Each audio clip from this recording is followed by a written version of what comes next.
நாமத்திற்கு மகிமை உண்டாகட்டும். దేవుని యొక్క పరిశుద్ధమైన నామానికి మహిమ కలుగును గాక.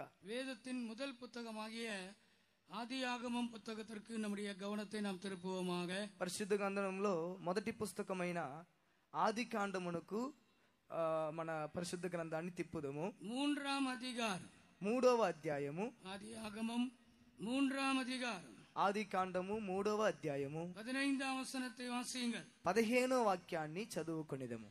మరియు నీకును స్త్రీకిని నీ సంతానమునకును ఆమె సంతానమునకును వైరము కలుగజేసేదను, అది నిన్ను తల మీద కొట్టును, నీవు దానిని మడిమ మీద కొట్టుదు అని చెప్పాను. ஆண்டவருடைய நாமத்திற்கு மகிமை உண்டாகட்டும். దేవుని యొక్క నామానికి మహిమ కలుగును గాక. బైబిల్లో వేదాగమத்திலே முதல் వాక్కుతత్వం இதுதான். బైబిల్లో పరిశుద్ధ గ్రంథమునందు మొదటి వాగ్దానం ఇదే. అనేక వాక్కుతత్వங்கள் వేదాగమத்திலே వాసిக்கிறோம். అనేక వాగ్దానాల గురించి పరిశుద్ధ గ్రంథంలో మనం చదువుచున్నాం. వేదం వాక్కుతత్వங்களால் நிறைந்ததான ஒரு புத்தகம். పరిశుద్ధ గ్రంథం వాగ్దానములతో నిండిన ఒక పుస్తకమై ఉంటున్నది. ஆனால் முதல் கொடுக்கப்பட்ட முதலாவது வாக்குத்தத்தத்தை இந்த கடைசி கூட்டத்திலே நாம் படிக்க கேட்டோம். మొట్టమొదటగా ఇవ్వబడిన వాగ్దానమును ఈ చివరి కూటములో చదవగా మనం వింటిమి. ఒక్కసారి కూడా చదవండి. మరియు నీకును స్త్రీకిని నీ సంతానమునకును ఆమె సంతానమునకును వైరము కలుగజేసేదను, అది నిన్ను తల మీద కొట్టును, నీవు దానిని మడిమ మీద కొట్టుదు అని చెప్పాను. ஆண்டவருடைய நாமத்திற்கு மகிமை உண்டாகட்டும். దేవుని యొక్క నామానికి మహిమ కలుగును గాక. பிசாசின் தலை நசுக்கப்படும் சிலுவையிலே கொல்கதா மலையிலே ஸ்திரீயின் சந்ததியாகிய இயேசு கிறிஸ்து என்னும் நாமத்தினாலே பிசாசின் తల నసుకపடும் என்று இந்த వాక్యతత్వం சொல்லுகிறது. ఈ వాగ్దానం మనకు చెప్పేది ఏంటంటే, అపవాది యొక్క తల గొల్గొతా కొండ మీద అది చితకద్రొక్కబడును. స్త్రీ సంతానమైన యేసు క్రీస్తు ద్వారా ఆ అపవాది యొక్క తల చితకద్రొక్కబడును. கர்த்தருடைய பரிசுத்த நாமத்திற்கு மகிமை உண்டாவதாக. దేవుని యొక్క పరిశుద్ధమైన నామానికి మహిమ కలుగును గాక. గలాతీయుల పుస్తకం சொல்லுகிறது. గలాతీయులకు రాసిన పత్రిక ఈ విధంగా చెప్పుచున్నది. గలాతీయుల పుస్తకం 4వ అధ్యాయం, గలాతీయులకు రాసిన పత్రిక 4వ అధ్యాయం 5వ వచనத்திலே విధమాయి படிக்கிறோம். 5వ వాక్యమునందు మనం ఈ విధంగా చదువుచున్నాం. దేవుడు తన కుమారుని పంపెను, ఆయన స్త్రీ యందు పుట్టి మనము దత్తపుత్రులము కావాలని ధర్మశాస్త్రమునకు లోబడి ఉన్న వారిని విమోచించుటకై ధర్మశాస్త్రమునకు లోబడిన వాడు ఆయను. ஆண்டவருடைய நாமத்திற்கு மகிமை உண்டாகட்டும். దేవుని యొక్క నామానికి మహిమ కలుగును గాక. కాలం நிறைவேறின போது, కాలము సంపూర్ణమైనప్పుడు, స్త్రీయిడத்திலே பிறந்தவராகிய స్త్రీ యందు పుట్టినవాడైన కుమారుని தேவன் அனுப்பினார். కుమారుణ్ణి దేవుడు పంపెను. ஆண்டவருடைய நாமத்திற்கு மகிமை உண்டாகட்டும். దేవుని నామానికి మహిమ కలుగును గాక. இயேசு கிறிஸ்து மனிதனாய் இந்த உலகத்திற்கு வந்தது எதற்காக? యేసు క్రీస్తు మానవుడుగా ఈ లోకమునకు వచ్చినది ఎందుకొరకు? அவர் சிலுவையிலே ஏன் மரித்தார்? ఆయన సిలువలో ఎందుకొరకు మరణించెను? பிசாசின் தலையை சிலுவையிலே அவர் நசுக்கினார்.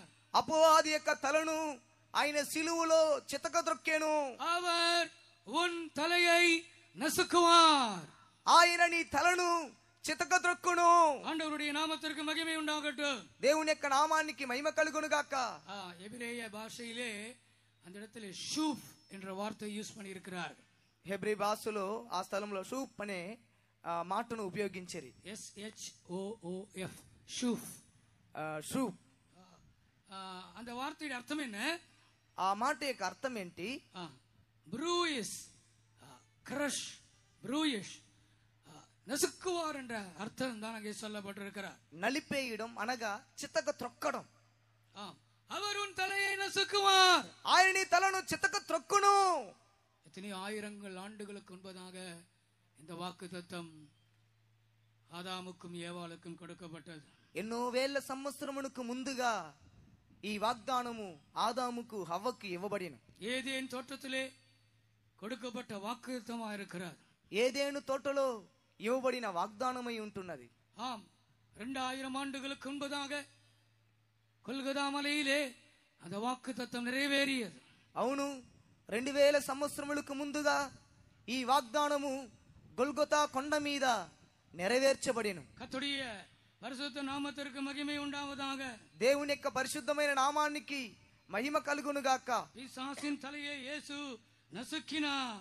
అపవాది యొక్క తలను యేసు ప్రభు చితకద్రొక్కెను. அவனுடைய ஆலோசனைகளை இயேசு நசுக்கினார். ఆయన యొక్క ఆలోచనను యేసు ప్రభు చితకద్రొక్కెను. தலையில் அடிபட்டால் எவ்வளவு மோசமான காரியம். తలకు దెబ్బ తగిలినట్లయితే అది ఎంత మోసకరమైన కార్యం. கையிலே அடிபட்டால் பிழைத்துக் கொள்வார்கள். చేతికి దెబ్బ తగిలినంతే వాళ్ళు బ్రతుకుదురు. காலில் அடிபட்டால் அவர்கள் பிழைத்துக் கொள்வார்கள். కాలుకు దెబ్బ తగిలితే వాళ్ళు బ్రతుకుదురు. ஆனால் தலையிலே அடிபட்டால் அவன் பிழைத்துக் கொள்ள முடியாது. అయితే తలకు దెబ్బ తగిలినట్లయితే వాళ్ళు బ్రతకలేరు. அவன் பிழைத்துக் கொண்டாலும் அவன் ஒரு பைத்தியக்காரனாகவே இருப்பான். ఒకవేళ అతడు బ్రతికినప్పటికీ అతడు ఒక వెర్రివాడు వడే ఉండును. அவன் சுயமா யோசிக்க முடியாது. అతడు స్వయంగా ఆలోచించలేడు. அவன் சுயமாய் ஒன்றும் செய்ய முடியாது. అతడు స్వయంగా ఏమీ చేయలేడు. அதைத்தான் சிலுவையிலே இயேசு செய்தார். వాటినే సిలువలో యేసు ప్రభు చేసిరి. கொல்கதாவிலே சிலுவையிலே இயேசு பிசாசின் தலையை நசுக்கினார். గొల్గొతా కొండ మీద యేసు ప్రభు అపవాది యొక్క తలను చితకద్రొక్కెను. அதற்காக கொஞ்ச நேரம் கரங்களை உயர்த்தி ஸ்தோத்திரம் சொல்லலாமா? దాని కొరకు చేతులు పైకెత్తి కొంచెంసేపు మనం స్తోత్రించేదము. Praise the lord, praise the lord, praise the lord, praise the lord. చప్పట్లు కొట్టి స్తోత్రించదమా? చప్పట్లు కొట్టి స్తోత్రించదమా? యేసు సాతాను తలను చితక కొట్టి ఉన్నారు. కొల్గదా కొండలో సిలువ మీద 2000 సంవత్సరం ముందు నా కొరకు నీ కొరకు ప్రతి ఒక్కరు కొరకు యేసయ్య సాతాను తలను సిలువలో చితక కొట్టి ఉన్నారు.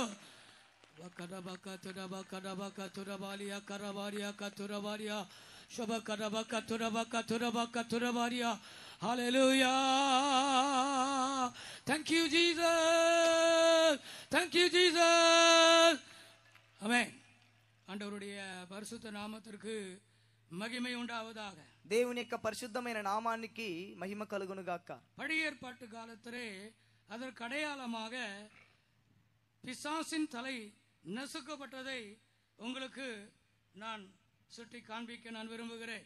పాత నిబంధన కాలంలో అపవాది యొక్క తల చితకద్రొక్కబడడానికి దాన్ని పాత నిబంధన కాలంలో దాన్ని మీకు పోల్చినని చెప్పగోరుచున్నాను. நியாயாதிபதிகளின் புத்தகத்திற்கு நம்முடைய கவனத்தை நாம் திருப்புவோம்.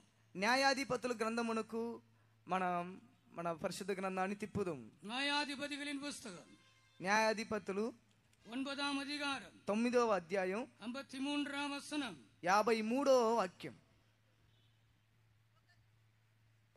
53. ఒక స్త్రీ అబీమెలెకు తల మీద తిరగటి మీద రాతిని పడవేసినందున అతని కపాలం పగిలెను. கபாலம் பகிலேனு. ஆண்டவருடைய நாமத்திற்கு மகிமை உண்டாகட்டும். దేవుని యొక్క నామానికి మహిమ కలుగును గాక. ஒரு ஸ்திரீ ஒரு எந்திர கல்லின் துண்டை அபிமெலேக்குடைய தலையின் மேல் போட்டால், ఒక స్త్రీ అబిమేలెకు తల మీద ఒక తిరగట్టి రాయిని పడవేసెను. கர்த்தருடைய நாமத்திற்கு மகிமை உண்டாகட்டும். దేవుని యొక్క నామానికి మహిమ కలుగును గాక. ஸ்திரீ என்று சொல்லும் பொழுதெல்லாம் நான் புதிய ஏற்பாட்டு சபையை நினைவு கூறுகிறேன். స్త్రీ అని చెప్పేటప్పుడు నేను క్రొత్త నిబంధన సంఘమును జ్ఞాపకం చేసుకొనుచున్నాను. நல்ல ஸ்திரீகள், விசுவாசமுள்ள ஸ்திரீகள், தேவபக்தியுள்ள ஸ்திரீகள், சாட்சியுள்ள ஸ்திரீகள், அவர்கள் புதிய ஏற்பாட்டு சபைக்கு அடையாளமாயிருக்கிறார்கள். మంచి స్త్రీలు, భక్తి కలిగిన స్త్రీలు, వారు కొత్త నిబంధన సంఘమునకు సాక్షులు, కొత్త నిబంధన సంఘమునై ఉంటున్నారు. ஆண்டவருடைய நாமத்திற்கு மகிமை உண்டாகட்டும். దేవుని యొక్క నామానికి మహిమ కలుగును గాక. அவர்களை புதிய ஏற்பாட்டு சபைக்கு நிழலாட்டமாக நாம் சொல்லலாம். వారిని కొత్త నిబంధన సంఘమునకు ఛాయగా చెప్పవచ్చు. நேற்று மாலை எஸ்தரை கட்டி நான் அப்படி சொன்னேன். నిన్న సాయంత్రము ఎస్తరును గురించి నేను ఆ విధంగా చెప్పి తిని. அவள் ஒரு புதிய ஏற்பாட்டு சபைக்கு நிழலாயிருக்கிறார். ఆమె ఒక కొత్త నిబంధన సంఘమునకు ఛాయగా ఉన్నది. நல்ல ஸ்திரீகள், பக்தியுள்ள ஸ்திரீகள், அவர்கள் புதிய ஏற்பாட்டு சபைக்கு ஒப்பிட்டு பேசலாம். మంచి స్త్రీలు, భక్తి కలిగిన స్త్రీలని కొత్త నిబంధన సంఘమునకు వాళ్ళని పోల్చి చెప్పవచ్చు. விபசார ஸ்திரீகளை குறித்து கூட வேதம் சொல்லுகிறார். వ్యభిచార స్త్రీలను గురించి కూడా పరిశుద్ధ గ్రంథం చెప్పుచున్నది. கொலைகார ஸ்திரீகளை குறித்து கூட வேதம் சொல்லுகிறார். హత్య చేసే స్త్రీలను గురించి కూడా పరిశుద్ధ గ్రంథం చెప్పుచున్నది. ஆம், பேலியாளின் ஸ்திரீகள், பேலியாளுடைய அந்த ஆவியுடைய ஸ்திரீகளும் వేదத்திலே சொல்லப்பட்டிருக்கிறார். బెలియాలు యొక్క స్త్రీ యొక్క ఆత్మ కలిగిన స్త్రీ గురించి కూడా పరిశుద్ధ గ్రంథంలో చెప్పబడి ఉన్నది. கர்த்தருடைய நாமத்திற்கு மகிமை உண்டாகட்டும். దేవుని యొక్క నామానికి మహిమ కలుగును గాక. இவர்களெல்லாம் அந்தி கிறிஸ்துவின் சபையை சேர்ந்தவர்கள். వీరందరూ క్రీస్తు విరోధి యొక్క సంఘమునకు చెందినవారు. இயேசு கிறிஸ்துவின் மனவாட்டி புதிய ஏற்பாட்டு சபையா இருக்கிறார்கள். యేసు క్రీస్తు యొక్క పెండ్లి కుమార్తె క్రొత్త నిబంధన సంఘమై ఉంటున్నది. அந்தி கிறிஸ்துவுக்கும் கூட மனவாட்டி உண்டு. అవును, క్రీస్తు విరోధికి కూడా పెండ్లి కుమార్తె కలదు. அது விழுந்து போன சபை, అది పడిపోయిన సంఘము, அது உலகத்தை நேசிக்கிற சபை, అది లోకమును ప్రేమించే సంఘము. உலகத்திலே சபையிலே உலகம் பிரவேசிக்க முடியாது. సంఘములో లోకం ప్రవేశింపనేరదు. உலக ஆடம்பரங்கள், లోక ఆడంబరములు பிரியமாலே சபைக்குள்ளே பிரவேசிக்க முடியாது. ప్రియమైన వారలారా, సంఘములో ప్రవేశింపలేవు. கர்த்தருடைய நாமத்திற்கு மகிமை உண்டாகட்டும். దేవుని యొక్క నామానికి మహిమ కలుగును గాక. பிரியமானவர்களே, இங்கே ஒரு ஸ்திரீ ஒரு பயங்கரமான அற்புதமான ஒரு காரியத்தை செய்கிறார். ప్రియమైన వారలారా, ఇక్కడ ఒక స్త్రీ ఒక భయంకరమైన అద్భుతమైన కార్యము చేయుచున్నది. கர்த்தருடைய நாமத்திற்கு மகிமை உண்டாகட்டும். దేవుని యొక్క నామానికి మహిమ కలుగును గాక. அபிமெலேக்கு என்ற ஒரு துஷ்ட மனிதன், ஒரு பொல்லாத மனிதன் ஜனங்களை அழிக்கும்படியாய் விரும்புகிறான். అబిమెలెకు అనే ఒక దుష్ట మనుషుడు, ఒక దుర్మార్గమైన మనుషుడు జనులను చంపాలని కోరుకుంటున్నాడు. ஆண்டவருடைய நாமத்திற்கு மகிமை உண்டாகட்டும். దేవుని యొక్క నామానికి మహిమ కలుగును గాక. இந்த அபிமெலேக்கு யார்? ఈ అబిమెలెకు ఎవరు? ஆண்டவருடைய நாமத்திற்கு மகிமை உண்டாவதாக. దేవుని యొక్క నామానికి మహిమ కలుగును గాక. న్యాయాధిపతిகளின் పుస్తకం న్యాయాధిపతులు 8వ అధికారం 31వ వచనం, 8వ అధ్యాయం 31వ వాక్యం.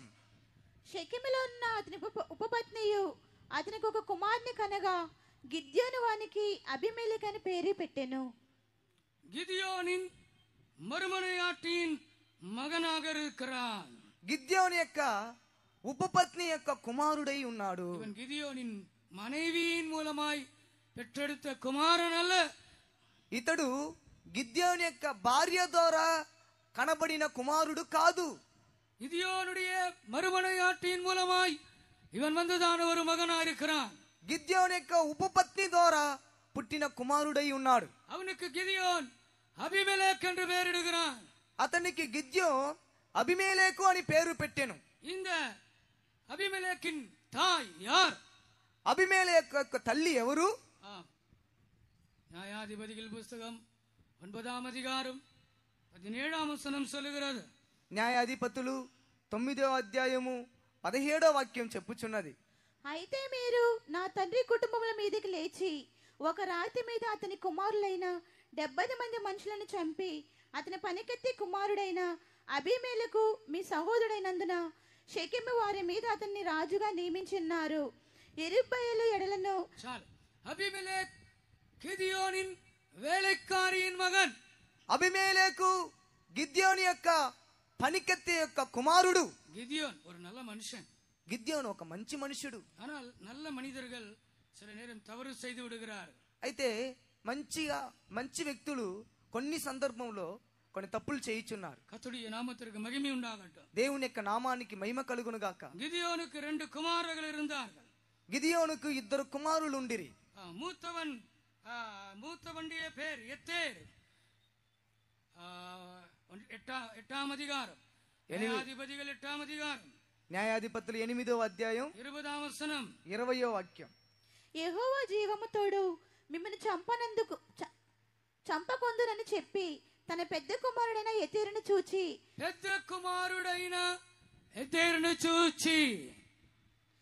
నీవు లేచి వారిని చంపమని చెప్పెను.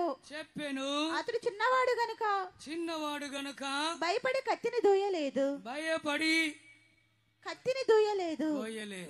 ஆண்டவருடைய நாமத்திற்கு மகிமை உண்டாகட்டும். దేవుని యొక్క నామానికి మహిమ కలుగును గాక. தன்னுடைய மனைவியின் மூலமாக గిదియోనుకు ஒரு కుమారుడు இருந்தான். తన పేరు ఎతేర్. తన భార్య ద్వారా గిద్యోనుకు ఒక కుమారుడు ఉండెను.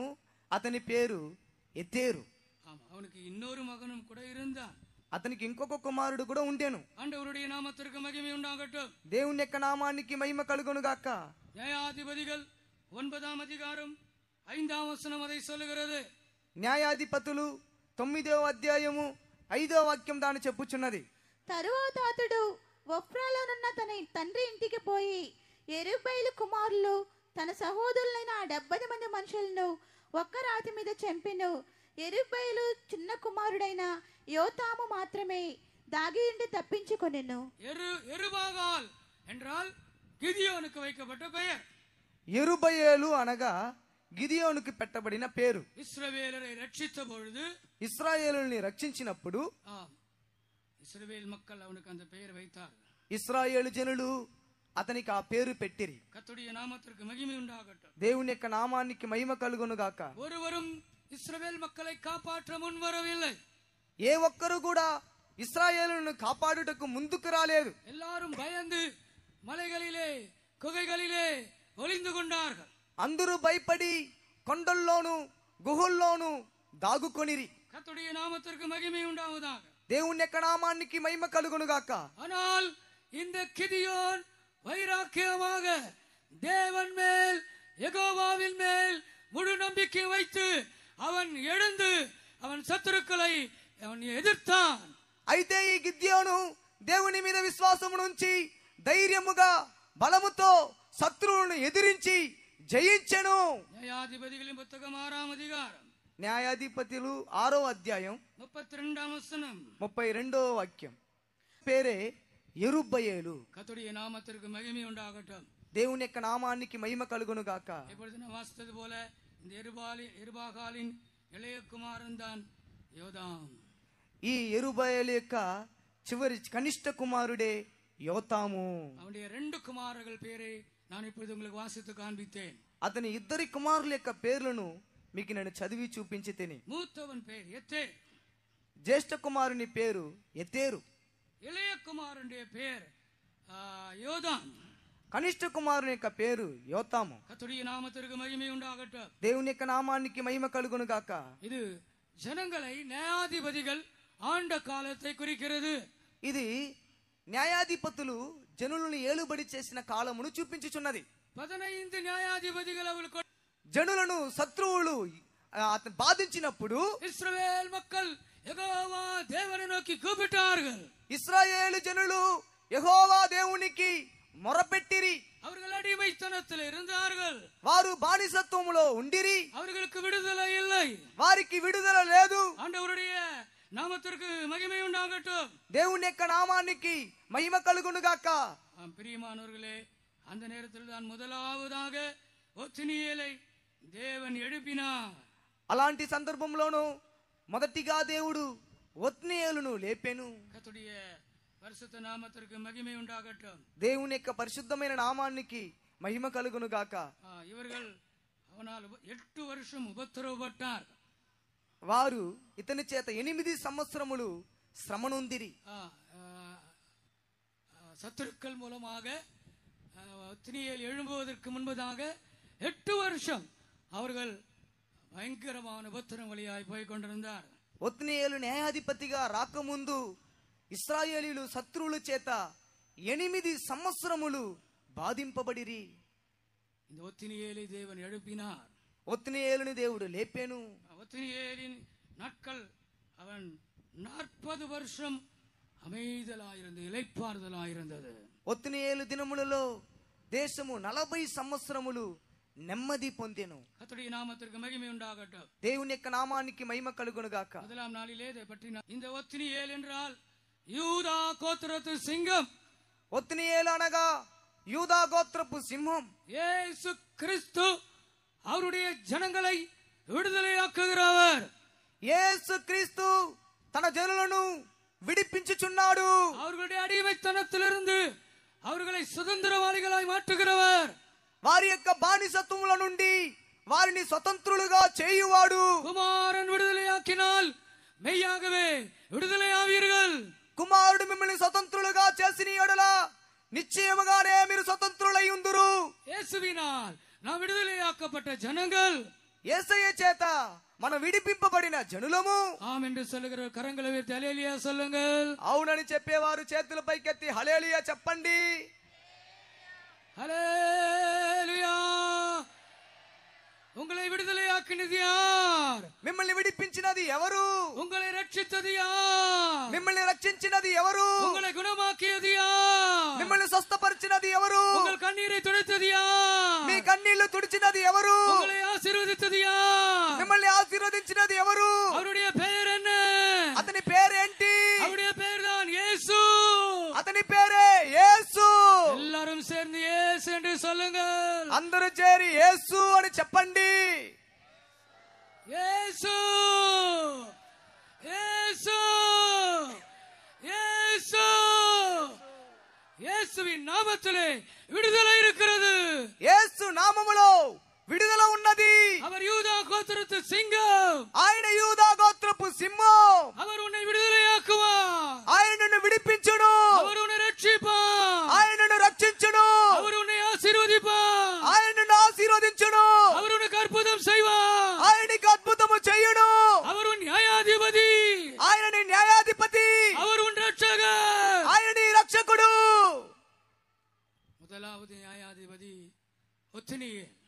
మొదటి న్యాయాధిపతి ఒత్నీయేలు. 15 நியாயாதிபதிகள் இருந்தார்கள். 15 మంది న్యాయాధిపతులు ఉండిరి. இந்த கிதியோன் 5வது நியாயாதிபதி. ఈ గిద్యోన్ 5వ న్యాయాధిపతి. இந்த 5வது நியாயாதிபதி ஆகிய கிதியோனுக்கு பிறகு அவனுடைய மகனாகிய எத்தேர் வந்திருக்க வேண்டும். இல்லாவிட்டால் இளையகுமாரனாகிய யோதா வந்திருக்க வேண்டும். ఆ గిద్యోన్ న్యాయాధిపతి తరువాత అతని జ్యేష్ఠ కుమారుడైన ఎత్తేరు వచ్చి ఉండాలి. లేదట్లయితే కనిష్ఠ కుమారుడైన యోతాము వచ్చి ఉండాలి. ஆனால் வேலைக்காரியின் மகன் அங்கே உள்ளே நுழைகிறான். అయితే తన దాసి తన పనికెత్తే కుమారుడు అక్కడ లోపలికి ప్రవేశించాను. மறுமனையாட்டியின் மகன் அவன் குறுக்கு வழியாய் அங்க வருகிறான். ఉపపత్ని యొక్క కుమారుడు వేరే మార్గంలో దొంగ మార్గంలో వచ్చుచున్నాడు. கர்த்தருடைய நாமத்திற்கு மகிமை உண்டாகட்டும். దేవుని యొక్క నామానికి మహిమ కలుగును గాక. நியாயாதிபதிகள் காலத்துக்கு முன்பாக யோசுவா அந்த ஜனங்களை நடத்தினான். న్యాయాధిపతి కాలమునకు ముందు యోసువా జనులను నడిపించెను. யோசுவாவின் காலத்துக்கு முன்பாக மோசே அந்த ஜனத்தை நடத்தினான். యెహోషువ కాలమునకు ముందు మోసే ఆ జనులను నడిపించెను. மோசேயின் காலத்திற்கு முன்பு ஆபிரகாம், ஈசாக்கு, யாக்கோபு என்னும் முற்பிதாக்கள் அந்த ஜனங்களை நடத்தினார்கள். మోసేకు ముందు అబ్రహాము, ఈసాకు, యాకోబు ఆ జనులను నడిపించిరి. ஒவ்வொரு காலகட்டத்திலே ஒவ்வொரு ஆட்களை தேவன் எழுப்பினார். ఒక్కొక్క కాలఘట్టములో ఒక్కొక్కరిని దేవుడు లేపిరి. ஆபிரகாமை எழுப்பி அவர்களை நடத்தினார். అబ్రహామును లేపి వారిని నడిపించెను. ஈசாக்கை எழுப்பி அவர்களை நடத்தினார். ఈసాకును లేపి వారిని నడిపించెను. யாக்கோபை எழுப்பி அவர்களை நடத்தினார். యాకోబును లేపి వారిని నడిపించెను. யோசேப்பை எழுப்பி அவர்களை காப்பாற்றினார். యోసేపును లేపి వారిని కాపాడెను. முற்பிதாக்கள் மூலமாய் அந்த ஜனங்கள் நடத்தப்பட்டார்கள். పూర్వ పితరుల ద్వారా ఆ జనులు నడిపింపబడిరి. தலைவனாக, மீட்பனாக, ரட்சகனாக மோசேயை தேவன் கொடுத்தார். అధిపతిగా, విమోచకుడుగా, రక్షకుడుగా దేవుడు మోసేను అనుగ్రహించెను. யோசுவாவின் கையிலே அந்த ஜனங்களை மோசே கொடுத்தார். యెహోషువ చేతికి మోసే ఆ జనులను అప్పగించెను. யோசுவாவின் காலத்துக்கு பிறகு நியாயாதிபதிகள் எழுப்பினார்கள். యెహోషువ కాలమునకు తరువాత న్యాయాధిపతులు లేచిరి. ஆம், ஜனங்களை தேவன் கைவிடவில்லை. అవును, జనులను దేవుడు చెయ్యి విడవలేదు. உன்னை அவர் கைவிட மாட்டார். నిన్ను ఆయన చెయ్యి విడవడు. உன்னை அவர் மறந்து விடவில்லை. ఆయన నిన్ను మర్చిపోలేదు. உன்னை நடத்தும்படியாக, నిన్ను నడిపించు నిమిత్తము, உன்னை பாதுகாக்கும்படியாக నిన్ను కాపాడు నిమిత్తము அவர் ஒவ்வொரு காலகட்டத்திலேயும் அவர் ஆட்களை எழுப்புகிறார். ఆయన ఒక్కొక్క కాలఘట్టమునందు మనుషులను లేపుచున్నాడు. 15வது நியாயாதிபதி ஏலி. 17వ న్యాయాధిపతి சாமுவேல். సమూయేలు. ஆண்டவருடைய நாமத்திற்கு மகிமை உண்டாகட்டும். దేవుని యొక్క నామానికి మహిమ కలుగును గాక. ஏலி 14வது நியாயாதிபதி. ఏలి 14వ న్యాయాధిపతి. 15வது கடைசி நியாயாதிபதி சாமுவேல். 15వ న్యాయాధిపతి చివరి న్యాయాధిపతి సమూయేలు. சாமுவேலின் காலத்தில் ஒரு ராஜாக்கள் வேண்டும் என்று கேட்டார்கள். సమూయేలు కాలమునందు వారు రాజులు కావాలని అడిగిరి. சவுலை ராஜாவாக கொடுத்தார். సౌలును రాజుగా ఇచ్చెను. சவுலுக்கு பின்பு தாவீது ராஜாவாக வந்தார்.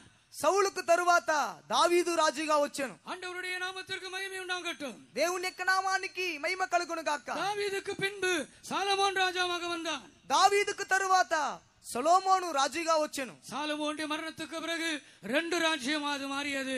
సొలొమోను మరణమునకు తరువాత రాజ్యము రెండాయెను. 10 గోత్రం ఇశ్రాయేలు என்று அழைக்கப்பட்டார்கள். 10 గోత్రముల వారు ఇశ్రాయేలీయులు అని పిలువబడిరి. 2 గోత్రం యూదా என்று அழைக்கப்பட்டார்கள். 2 గోత్రములకు చెందిన వారు యూదులు అని పిలువబడిరి. இந்த 2 గోత్రం యెరూషలేமை தலைநகர ஆட்சி செய்தார்கள்.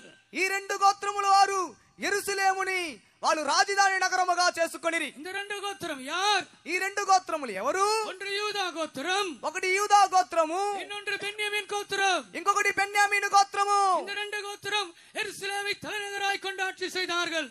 ఈ 2 గోత్రములు యెరూషలేమును రాజనగరంగా చేసుకొని ఏలుబడి చేసిరి. 20 ராஜாக்கள் இந்த பரம்பரையிலே வந்தார்கள். 20 మంది రాజులు దానిలోనికి వచ్చి ఏలుబడి చేసిరి. கர்த்தருடைய பரிசுத்த நாமத்திற்கு மகிமை உண்டாவதாக.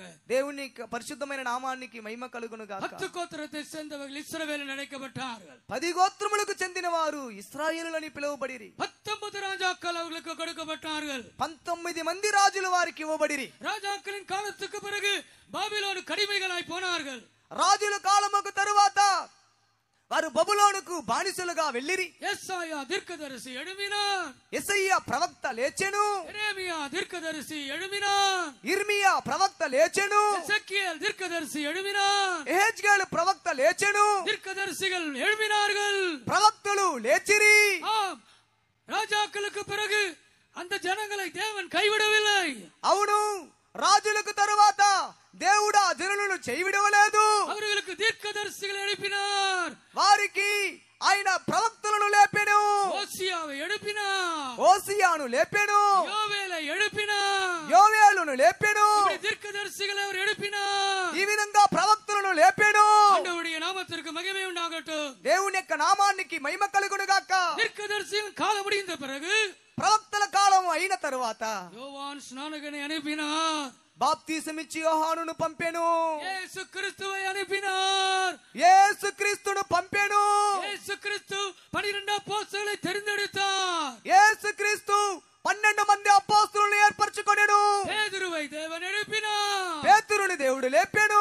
யோவானை தேவன் எழுப்பினார். యోహానును దేవుడు లేపెను. யாக்கோபை தேவன் எழுப்பினார். యాకోబును దేవుడు లేపెను. தோமாவை தேவன் எழுப்பினார். తోమాను దేవుడు లేపెను. மத்தேயுவை தேவன் எழுப்பினார். మత్తయిని దేవుడు లేపెను. அப்போஸ்தலர்களை தேவன் எழுப்பினார். అపోస్తలులను దేవుడు లేపెను. பவுலை தேவன் எழுப்பினார். పౌలును దేవుడు లేపెను. தீமோத்தேயுவை தேவன் எழுப்பினார். తిమోతిని దేవుడు లేపెను. தீத்துவை தேவன் எழுப்பினார். తీతును దేవుడు లేపెను.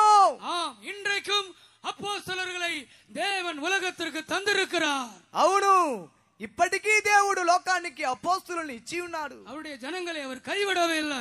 ఆయన జనులను ఆయన చేయవిడవలేదు. அவருடைய ஜனங்களை நடத்தும்படியாக ఆయన జనులను నడిపించే నిమిత్తము அப்போஸ்தலர்களை கர்த்தர் கொடுத்திருக்கிறார். అపోస్తలులను దేవుడు ఇచ్చి ఉన్నాడు.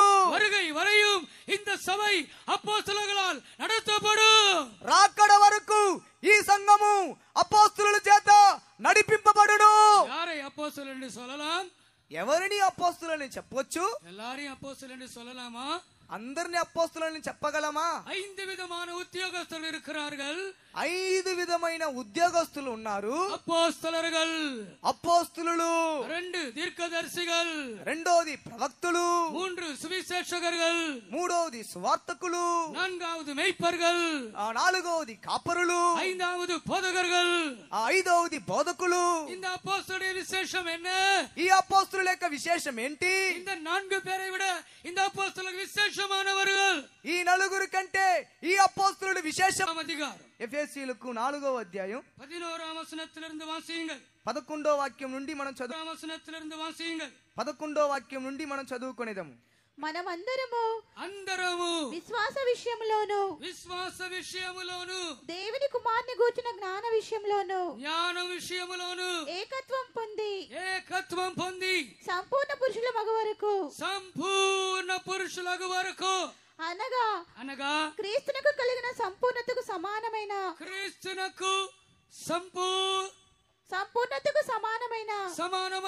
సంపూర్ణత కలవార మగ వరకు ఆయన ఇలాగూ నియమించెను. ఇలాగా నియమించెను.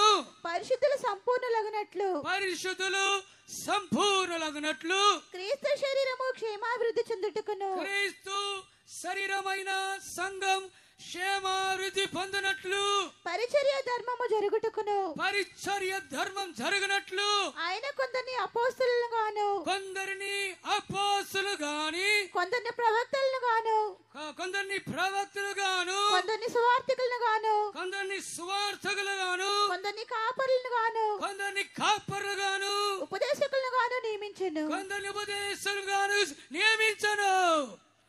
హల్లెలూయా చెప్పండి, హల్లెలూయా చెప్పండి. అర్థమైన వాళ్ళు హల్లెలూయా చెప్పండి. నాకు ఈ వాక్యం అర్థమైంది అనే వాళ్ళు రెండు చేతులైతే హల్లెలూయా చెప్పండి. ఆదాము కాలం మొదలుకొని ఇప్పుడు వరకు దేవుడు తన జనమును చేయి విడువలేదు, மறைச்சிபோலேது. அந்தந்த காலத்திலே ஒருவரை எழுப்பி அவர்களை நடத்தினார். ఆయా కాలములో ఒక్కరిని లేపి దేవుడు వారిని నడిపించెను. அவர் சிலரை அப்போஸ்தலராக ஏற்படுத்தினார். ఆయన కొందరిని అపోస్తులుగా నియమించెను. சிலரை தீர்க்கதரிசிகளாக ஏற்படுத்தினார். కొందరిని ప్రవక్తలుగా నియమించెను. சிலரை சுவிசேஷகராக ஏற்படுத்தினார். కొంతమందిని సువార్థికులుగా నియమించెను. சிலரை மேய்ப்பராக ஏற்படுத்தினார். కొందరిని కాపురులుగా నియమించెను. சிலரை போதகராக ஏற்படுத்தினார். కొందరిని ఉపదేశకులుగా నియమించెను. 5 உத்தியோகஸ்தர்கள், 5 ఉద్యోగస్తులు. ఇంగ్లీష్లో 5 ఆఫీసర్స్ என்று சொல்லப்பட்டிருக்கிறார். ఇంగ్లీష్ లో 5 ఆఫీసర్స్ అని చెప్పబడి ఉన్నది. இவர்கள் சபைக்கு கொடுக்கப்பட்ட ஈவுகள். వీరు సంఘమునికి ఇవ్వబడిన వరము లాంటి వారు. ஆண்டவருடைய நாமத்திற்கு மகிமை உண்டாகட்டும். దేవుని యొక్క నామానికి మహిమ కలుగును గాక. இந்த 5 பேருமே సభையிலே ஊழியம் செய்கிறவர்கள். ఈ 5 సంఘములో సేవ చేయువారు. இந்த 5 பேருமே சபையிலே பிரசங்கம் பண்ணுகிறவர்கள். ఈ 5 సంఘములో ప్రసంగం చేయువారు. இந்த 5 பேருமே சபையிலே ராபோஜனம் கொடுக்கிறவர்கள். ఈ 5 సంఘములో ప్రభు బళ్ళు ఇచ్చేవారు. இந்த 5 பேரும் சபையிலே ராபோஜனம் ஞானஸ்தானம் கொடுக்கிறவர்கள். ఈ 5 సంఘములో బాప్తిజం ఇచ్చేవారు. கர்த்தருடைய நாமத்திற்கு மகிமை உண்டாகட்டும். దేవుని యొక్క నామానికి మహిమ కలుగును గాక. ஆனால் இந்த 5 பேர்ல விசேஷமானவர்கள் யார் தெரியுமா? అయితే ఈ 5 విశేషమైన వారు ఎవరో తెలుసా? அவர்கள் தான் முதலாவது சொல்லப்பட்டிருக்கிறவர்கள். వారే మొదటగా చెప్పబడిన వారు அப்போஸ்தலர்கள், అపోస్తులు. ஆண்டவருடைய நாமத்திற்கு மகிமை உண்டாகட்டும். దేవుని యొక్క నామానికి మహిమ కలుగును గాక. வேதத்திலே எப்பொழுதும் இந்த அப்போஸ்தலருக்கு முதலிடம் கொடுக்கப்பட்டிருக்கிறது. పరిశుద్ధ గ్రంథములో ఈ అపోస్తులకి ప్రతి సమయంలో మొదటి స్థానం ఇవ్వబడి ఉన్నది. அதற்கப்புறம் தான் தீர்க்கதரிசிகள், దానికి తరువాతనే ప్రవక్తలు, அதற்கப்புறம் தான் போதகர்கள், దానికి తరువాతనే ఉపదేశకులు, அதற்கப்புறம் தான் மேய்ப்பர்கள், దానికి తరువాతనే కాపరులు, அதற்கப்புறம் தான் சுவிசேஷகர்கள். దానికి తరువాతనే సువార్థికులు. முதலாம் கொரிந்தியர் 12ஆம் அதிகாரம், మొదటి కొరింథీయులకు 12వ అధ్యాయం, முதலாம் கொரிந்தியர் 12ஆம் அதிகாரம் మొదటి కొరింథీయులకు 12వ అధ్యాయం 28ஆம் வசனம் சொல்லுகிறது. 28వ వాక్యం చెప్పుచున్నది, మరియు దేవుడు సంఘములో మొదట కొందరిని అపోస్తలులను గాను కొందరిని అపోస్తలుగాను పిమ్మట కొందరిని ప్రవక్తలను గాను రెండవది ప్రవక్తలుగాను పిమ్మట కొందరిని బోధకులుగాను మూడవది బోధకులుగాను అటు పిమ్మట కొందరిని అద్భుతములు చేయవారుగాను తరువాత కొందరిని స్వస్థపరచు కృపావరములు కలిగిన వారిని గాను తరువాత కొందరిని స్వస్థపరచేవారు గాను కొందరిని ఉపకారములు చేయవారిని గాను కొందరిని ప్రభుత్వములు చేయవారిని గాను కొందరిని నానా భాషలు మాట్లాడు వారిని గాను నియమించెను. ఇప్పుడు 8 విషయங்கள் అங்கே சொல்லப்பட்டிருக்கிற. ఈ విధంగా ఇక్కడ 8 విషయాల గురించి చెప్పబడి ఉన్నది. సభయిలే 8 విషయங்கள் இருக்க வேண்டும். సంఘములో 8 విషయాలు ఉండవలెను. அப்போஸ்தலர் இருக்க வேண்டும், అపోస్తులు ఉండవలెను, தீர்க்கதரிசிகள் இருக்க வேண்டும், ప్రవక్తలు ఉండవలెను, போதகர்கள் இருக்க வேண்டும், బోధకులు ఉండవలెను, அற்புதங்களை செய்கிறவர்கள் இருக்க வேண்டும், అద్భుతములు చేయువారు ఉండవలెను, குணமாக்கும் வரங்களுடையவர்கள் இருக்க வேண்டும், స్వస్థపరిచే వరము కలిగిన వారు ఉండవలెను, ஊழியம் செய்கிறவர்கள் இருக்க வேண்டும், ఉపకారము చేయువారు ఉండవలెను, ஆளுகை செய்கிறவர்கள் இருக்க வேண்டும், ప్రభుత్వం చేయువారు ఉండవలెను, பலவித భాషகளை ఏర్పడితినాர். నానా భాషలు మాట్లాడు వారిని నియమించెను. సభయిలే அந்நிய பாஷைகள் இருக்க வேண்டும். సంఘములో అన్య భాషలు ఉండవలెను. பரிசுத்த ஆவியின் அபிஷேகம் இருக்க வேண்டும். పరిశుద్ధాత్మ అభిషేకం ఉండవలెను. ஒரு சபையிலே இந்த 8 காரியங்கள் தேவை. సంఘములో ఈ 8 కార్యములు అవసరం. சபை ஒரு சரீரமாய் இருக்கிறது. సంఘము ఒక శరీరమై ఉంటున్నది. இவர்கள் ஒவ்வொரு அவயவங்களாய் இருக்கிறார்கள். వీరొక్కొక్కరు సంఘానికి అవయములై ఉంటున్నారు. ஒருவர் கண்களாய் இருக்கிறார்கள், ఒకరు నేత్రములై ఉంటున్నారు, ஒருவர் செவியாய் இருக்கிறார்கள், ఇంకొకరు చెవి ఉంటున్నారు, ஒருவர் மூக்காய் இருக்கிறார்கள், ఇంకొకరు ముక్కై ఉన్నారు, ஒருவர் வாயாய் இருக்கிறார்கள், ఇంకొకరు నోరుగా ఉంటున్నారు. శరీరத்திலே పల అవయవங்கள் இருக்கிறது போல సంఘములో శరీరములో పల అవయములు ఉన్నట్టుగా சபையாகிய சரீரத்திலே பலவிதமான ஊழியங்களை தேவன் ஏற்படுத்தினார். శరీరం అనే సంఘములో పలు విధమైన సేవలను పలు విధమైన సేవకులను దేవుడు నియమించిరి. கர்த்தருடைய நாமத்திற்கு மகிமை உண்டாகட்டும். దేవుని యొక్క నామానికి మహిమ కలుగును గాక. எல்லாரும் ஊழியம் செய்கிறார்கள். వీరందరూ సేవ చేయుచున్నారు. ஆனால் முதலாவது ஸ்தானம் இந்த அப்போஸ்தலர்களுக்கு கொடுக்கப்பட்டிருக்கிறது. అయితే మొదటి స్థానం ఈ అపోస్తలులకి ఇవ్వబడిను. இந்த அப்போஸ்தலர்கள் யார்? ఈ అపోస్తలులు ఎవరు? இந்த அப்போஸ்தலரின் விசேஷம் என்ன? ఈ అపోస్తలుని యొక్క విశేషం ఏంటి? எல்லாரையும் அப்போஸ்தலர் என்று சொல்லலாமா? అందరిని అపోస్తలులని చెప్పగలమా? ஆம், லூக்காவின் சுவிசேஷத்தை நாம் படிக்கும் பொழுது లూకా సువార్తలో మనం చదివేటప్పుడు இயேசு இரவெல்லாம் ஜெபித்தார் என்று சொல்லப்பட்டிருக்கிறது. యేసు ప్రభు రాత్రంతా ప్రార్థన చేశానని చెప్పబడి ఉన్నది. இரவெல்லாம் ஜெபித்து அவர் காலையிலே அப்போஸ்தலரை தெரிந்து கொண்டார்.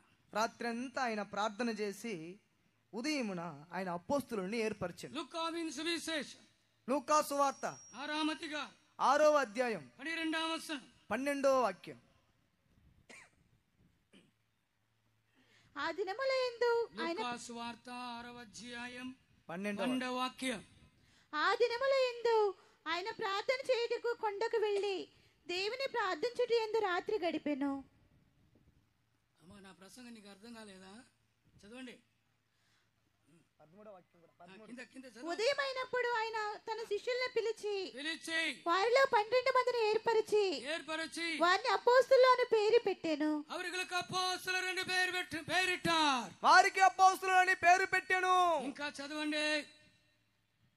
వీరెవరనగా ఆయన ఎవరికి పేతురు అని మారు పేరు పెట్టెనో ఆ సీమోను, అతని సహోదరుడైన ఆంద్రేయ, యాకోబు, యోహాను, ఫిలిప్పు, బర్తలోమయి, మత్తయి, తోమా, అల్ఫయి కుమారుడైన యాకోబు, జెలోతే అనబడిన సీమోను, యాకోబు సహోదరుడైన యూదా, ద్రోహియగు ఇస్కరియోతు యూదా అనేవాడు. ஆண்டவருடைய நாமத்திற்கு மகிமை உண்டாகட்டும். దేవుని యొక్క నామానికి మహిమ కలుగును గాక. இவர்களுக்கு அப்போஸ்தலர் என்று பெயரிட்டார். వీరికి అపోస్తలులని పేరు పెట్టెను. இரவு முழுதும் ஜெபித்தார். రాత్రంతా ప్రార్థన చేశాను. ஏனென்றால் இப்பொழுது இயேசு மரிக்க போகிறார். ఎందుకంటే యేసు ప్రభు ఇప్పుడు మరణించబోచున్నాడు. அவருடைய ஊழியம் முடிய போகிறது. ఆయన సేవ పూర్తి అవబోచున్నది. அவர் பிதாவின் வலது பார்சத்திற்கு போக வேண்டும். ఆయన తండ్రి యొక్క కుడి పార్శ్వమునకు వెళ్ళవలెను. తనకు పిన్బాగ తనకు తరువాత ஊழியத்தை ஒப்புக்கொடுக்கும்படியாக సేవను అప్పగించే నిమిత్తము 12 அப்போஸ்தலரை தெரிந்தெடுத்தார். 12 అపోస్తలులను ఏర్పరచెను. கர்த்தருடைய நாமத்திற்கு மகிமை உண்டாவதாக. దేవుని యొక్క నామానికి మహిమ కలుగును గాక. இவர்கள் எல்லாவற்றையும் விட்டு வெறுத்து வந்தவர்கள். వీరు సమస్తమును విడిచి దేశించి వచ్చిన వారు. இவர்கள் தாயை விட்டு வந்தவர்கள். వీరు తల్లిని విడిచి వచ్చిన వారు. அப்போஸ்தலன் தாயோடு கூட இருந்து ஊழியம் செய்ய முடியாது. అపోస్తలుడు తల్లితో కూడా ఉండి సేవ చేయలేడు.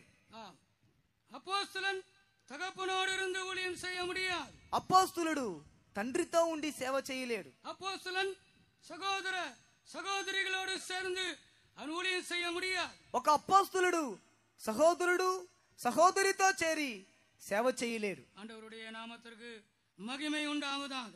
దేవుని యొక్క నామానికి మహిమ కలుగును గాక. அவன் எல்லாவற்றையும் விட்டு வெறுத்து வர வேண்டாம்.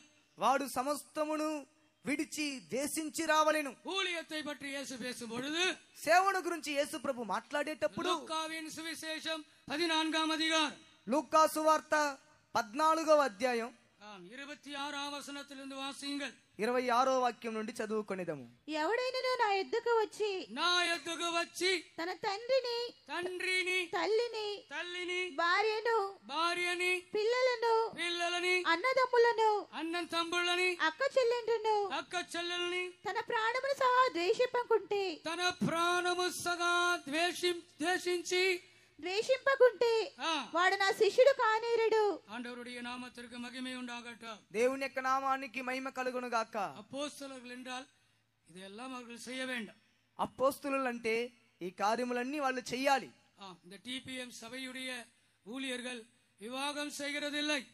ఈ టిపిఎం సంఘానికి చెందిన సేవకులు వివాహం చేసుకోవటం లేదు. அவங்க இங்கே இருக்கிற சகோதரர்கள் சகோதரிகள் அவர்கள் வாலிப வயதிலே புறப்பட்டு வந்தவர்கள். ఇక్కడ ఉన్న సహోదరులు సహోదరులు యవన ప్రాయంలో వాళ్ళకు బయలుదేరి వచ్చిన వారు. 18 వయதிலே நான் இந்த ஊழியத்திற்கு வந்தேன். నాకు వయసు 18 ఉండేటప్పుడు నేను ఈ సేవకు వచ్చి తిని. கர்த்தருடைய நாமத்திற்கு மகிமை உண்டாகட்டும். దేవుని నామానికి మహిమ కలుగును గాక. 20 வருடம் முடிந்தால் அவர்களை ஊழியத்திற்கு இந்த சபையில் எடுக்கிறார். 20 వయసు పూర్తి అయితే ఈ సేవకి వాళ్ళు ఏర్పరచుకుంటున్నారు. அவர்களுக்கு இந்த ஊழியத்திலே ஊழியம் செய்யும்படியான வாய்ப்பு கிடைக்கும். వారికి ఈ సేవలో సేవ చేసే అవకాశం లభించును. రక్షింపబడిరుక வேண்டும். వారు రక్షింపబడి ఉండవలెను. జ్ఞానస్నానం పెట్టుక வேண்டும். బాప్తిజం పొంది ఉండవలెను. అన్య భాషతో అభిషేకం పెట్టుక வேண்டும். అన్య భాషల గుర్తుతో వాళ్ళు అభిషేకం పొంది ఉండవలెను. సభయిலே அவர்கள் సాక్షి పెట్టుక வேண்டும். సంఘములో వారు సాక్ష్యమును పొంది ఉండవలెను. ஆண்டவருடைய நாமத்திற்கு மகிமை உண்டாகட்டும். దేవుని యొక్క నామానికి మహిమ కలుగును గాక. ஆம் பிரியமானவர்களே, இந்த சபையில் இருக்கிற ஊழியர்களுக்கு మనవి இல்லை. అవును ప్రియమైన వారలారా, ఈ సంఘంలో ఉన్న సేవకులకు భార్య లేదు. இந்த சபை ஸ்ரீலங்காவிலே தொடங்கியது. ఈ సంఘము శ్రీలంకలో ప్రారంభించెను. 1923 ஆண்டிலே శ్రీలంకావిலே இந்த సభை ఆరంభించబడ్డది. 1923వ సంవత్సరములో శ్రీలంకలో ఈ సేవ ప్రారంభింపబడెను. రామన్ కుట్టి என்ற ஒரு மனிதனால் இந்த சபை ஆரம்பிக்கப்பட்டது. రామన్ కుట్టి అనే ఒక భక్తుని ద్వారా ఈ సంఘము ప్రారంభింపబడెను. அவர் రక్షింపబట్టు పాల్ என்ற பெயரோடு இந்த ஊழியத்தை தொடங்கினார். ఆయన రక్షింపబడి పౌలు అనే నా పేరుతో ఆయన ఈ సంఘాన్ని ప్రారంభించెను. పాస్టర్ పాల్ இந்த டிபிஎம் சபையின் స్థాపకురారు இருக்கிறார். పాస్టర్ పాల్ గారు ఈ టిపిఎం సంఘం యొక్క స్థాపకుడై ఉన్నాడు. இந்த சபை ஆரம்பித்து கிட்டத்தட்ட 102 ஆண்டுகள் ஆகிறது. ఈ సంఘాన్ని ప్రారంభించి ఇంచుమించు 102 సంవత్సరములాయెను. అనేక వివాహమిல்லாத ஊழியர்கள் మూలமாக இந்த సభை இயங்கிக் கொண்டிருக்கிறது. అనేకులు వివాహం లేని సేవకులు సేవ ద్వారా ఈ సంఘము కొనసాగింపబడుచున్నది. அவர்கள் தகப்பனை வேண்டாம் என்று சொல்லி வந்தவர்கள். వారు తండ్రిని వద్దు అని చెప్పి వచ్చిన వారు. தாயை வேண்டாம் என்று சொல்லி வந்தவர்கள். తల్లిని వద్దు అని చెప్పి వచ్చిన వారు. పురుషుని இல்லை, మனைవి இல்லை. అవును, భర్త లేడు, భార్య లేదు, పిల్లలు இல்லை, పిల్లలు లేరు, సంతతి இல்லை, సంతానము లేదు. அவர்களோடு அந்த அந்த இது முடிந்து விடுகிறது. వారితో అది పూర్తి అవుచున్నది. என்னுடைய அப்பா பேர் பாக்யராஜ். మా నాన్న పేరు భాగ్యరాజ్. என் தாத்தா பேரு குருபாதம். నా తాత పేరు గురుబాదం. எனக்கு அப்புறம் சொல்றதுக்கு யாரும் இல்லை. నాకు తరువాత చెప్పేదానికి ఎవరు లేరు. పీజీயோட అయిపోతుంది. పాస్టర్ గారితో అది అయిపోయింది. அதுதான் இந்த ஊழியத்தின் மேன்மை. అదే ఈ సేవ యొక్క విశేషం. இந்த ஊழியத்தில் இருக்கிற பாஸ்டர்களுக்கு சந்திச்சுన్నాడు. அதற்கப்புறம் இன்னொரு ஊழியரை தேவன் அங்கே கொண்டு வருகிறார். దానికి తరువాత ఇంకొక సేవకుని ఆ స్థానంలోనికి దేవుడు తీసుకొని వచ్చుచున్నాడు. இந்த ஊழியத்துக்கு பேர் தான் ఒకటి ఆ ప్రధాన యాజకుడు అభిషేకం పొందినవాడు. రెండవది அவனுக்கு தாய் இல்லை, தகப்பன் இல்லை, వంశ வரலாறு இல்லை. అతడు తండ్రి లేనివాడును, తల్లి లేనివాడును, వంశావళి లేనివాడు. நான் சொன்னேன் இல்லையா, எங்க தாத்தா பேரு குருபாதம். నేను చెప్పాను కదా, మా తాత పేరు గురుపాదం. எங்க அப்பா பேரு பாக்யராஜ். మా నాన్న పేరు భాగ్యరాజ్. భాగ్యరాజ్ పయ్యం పేరు పిజి థామస్. భాగ్యరాజు కుమారుని పేరు పాస్టర్ గారు. పిజి థామస్ కొడుకు లేదు. పాస్టర్ గారికి కొడుకు లేదు. ఎందుకు లేదు? పెళ్లి చేసుకోలేదు, భార్య లేదు. భార్య లేదు కాబట్టి కొడుకు లేదు. ஆண்டவருடைய நாமத்திற்கு மகிமை உண்டாகட்டும். అభిషేకం ద్వారా నింపబడిన వారు. கர்த்தருடைய ஆவியானவர் இவர்கள் மேல் అమర్ந்திருக்க வேண்டும். పరిశుద్ధాత్మ దేవుడు వీరిలో నివసించి ఉండవలెను. இவர்களுக்கு ஒரு விசேஷமான அபிஷேகம் கொடுக்கப்படுகிறது. వీరికి ఒక రెండవది రెండవది இவர்கள் பிரதிஷ்டை உள்ளவர். వీరు ప్రతిష్ట కలిగిన వారు. தாயின் தகப்பன் சகோதரன் சகோதரி குடும்பம் எல்லாவற்றையும் விட்டு வெறுத்தார். తల్లి తండ్రి సహోదరుడు కుటుంబం అన్ని విడిచిపెట్టిన వారు. యేసు అభిషేకం பண்ணப்பட்டார்.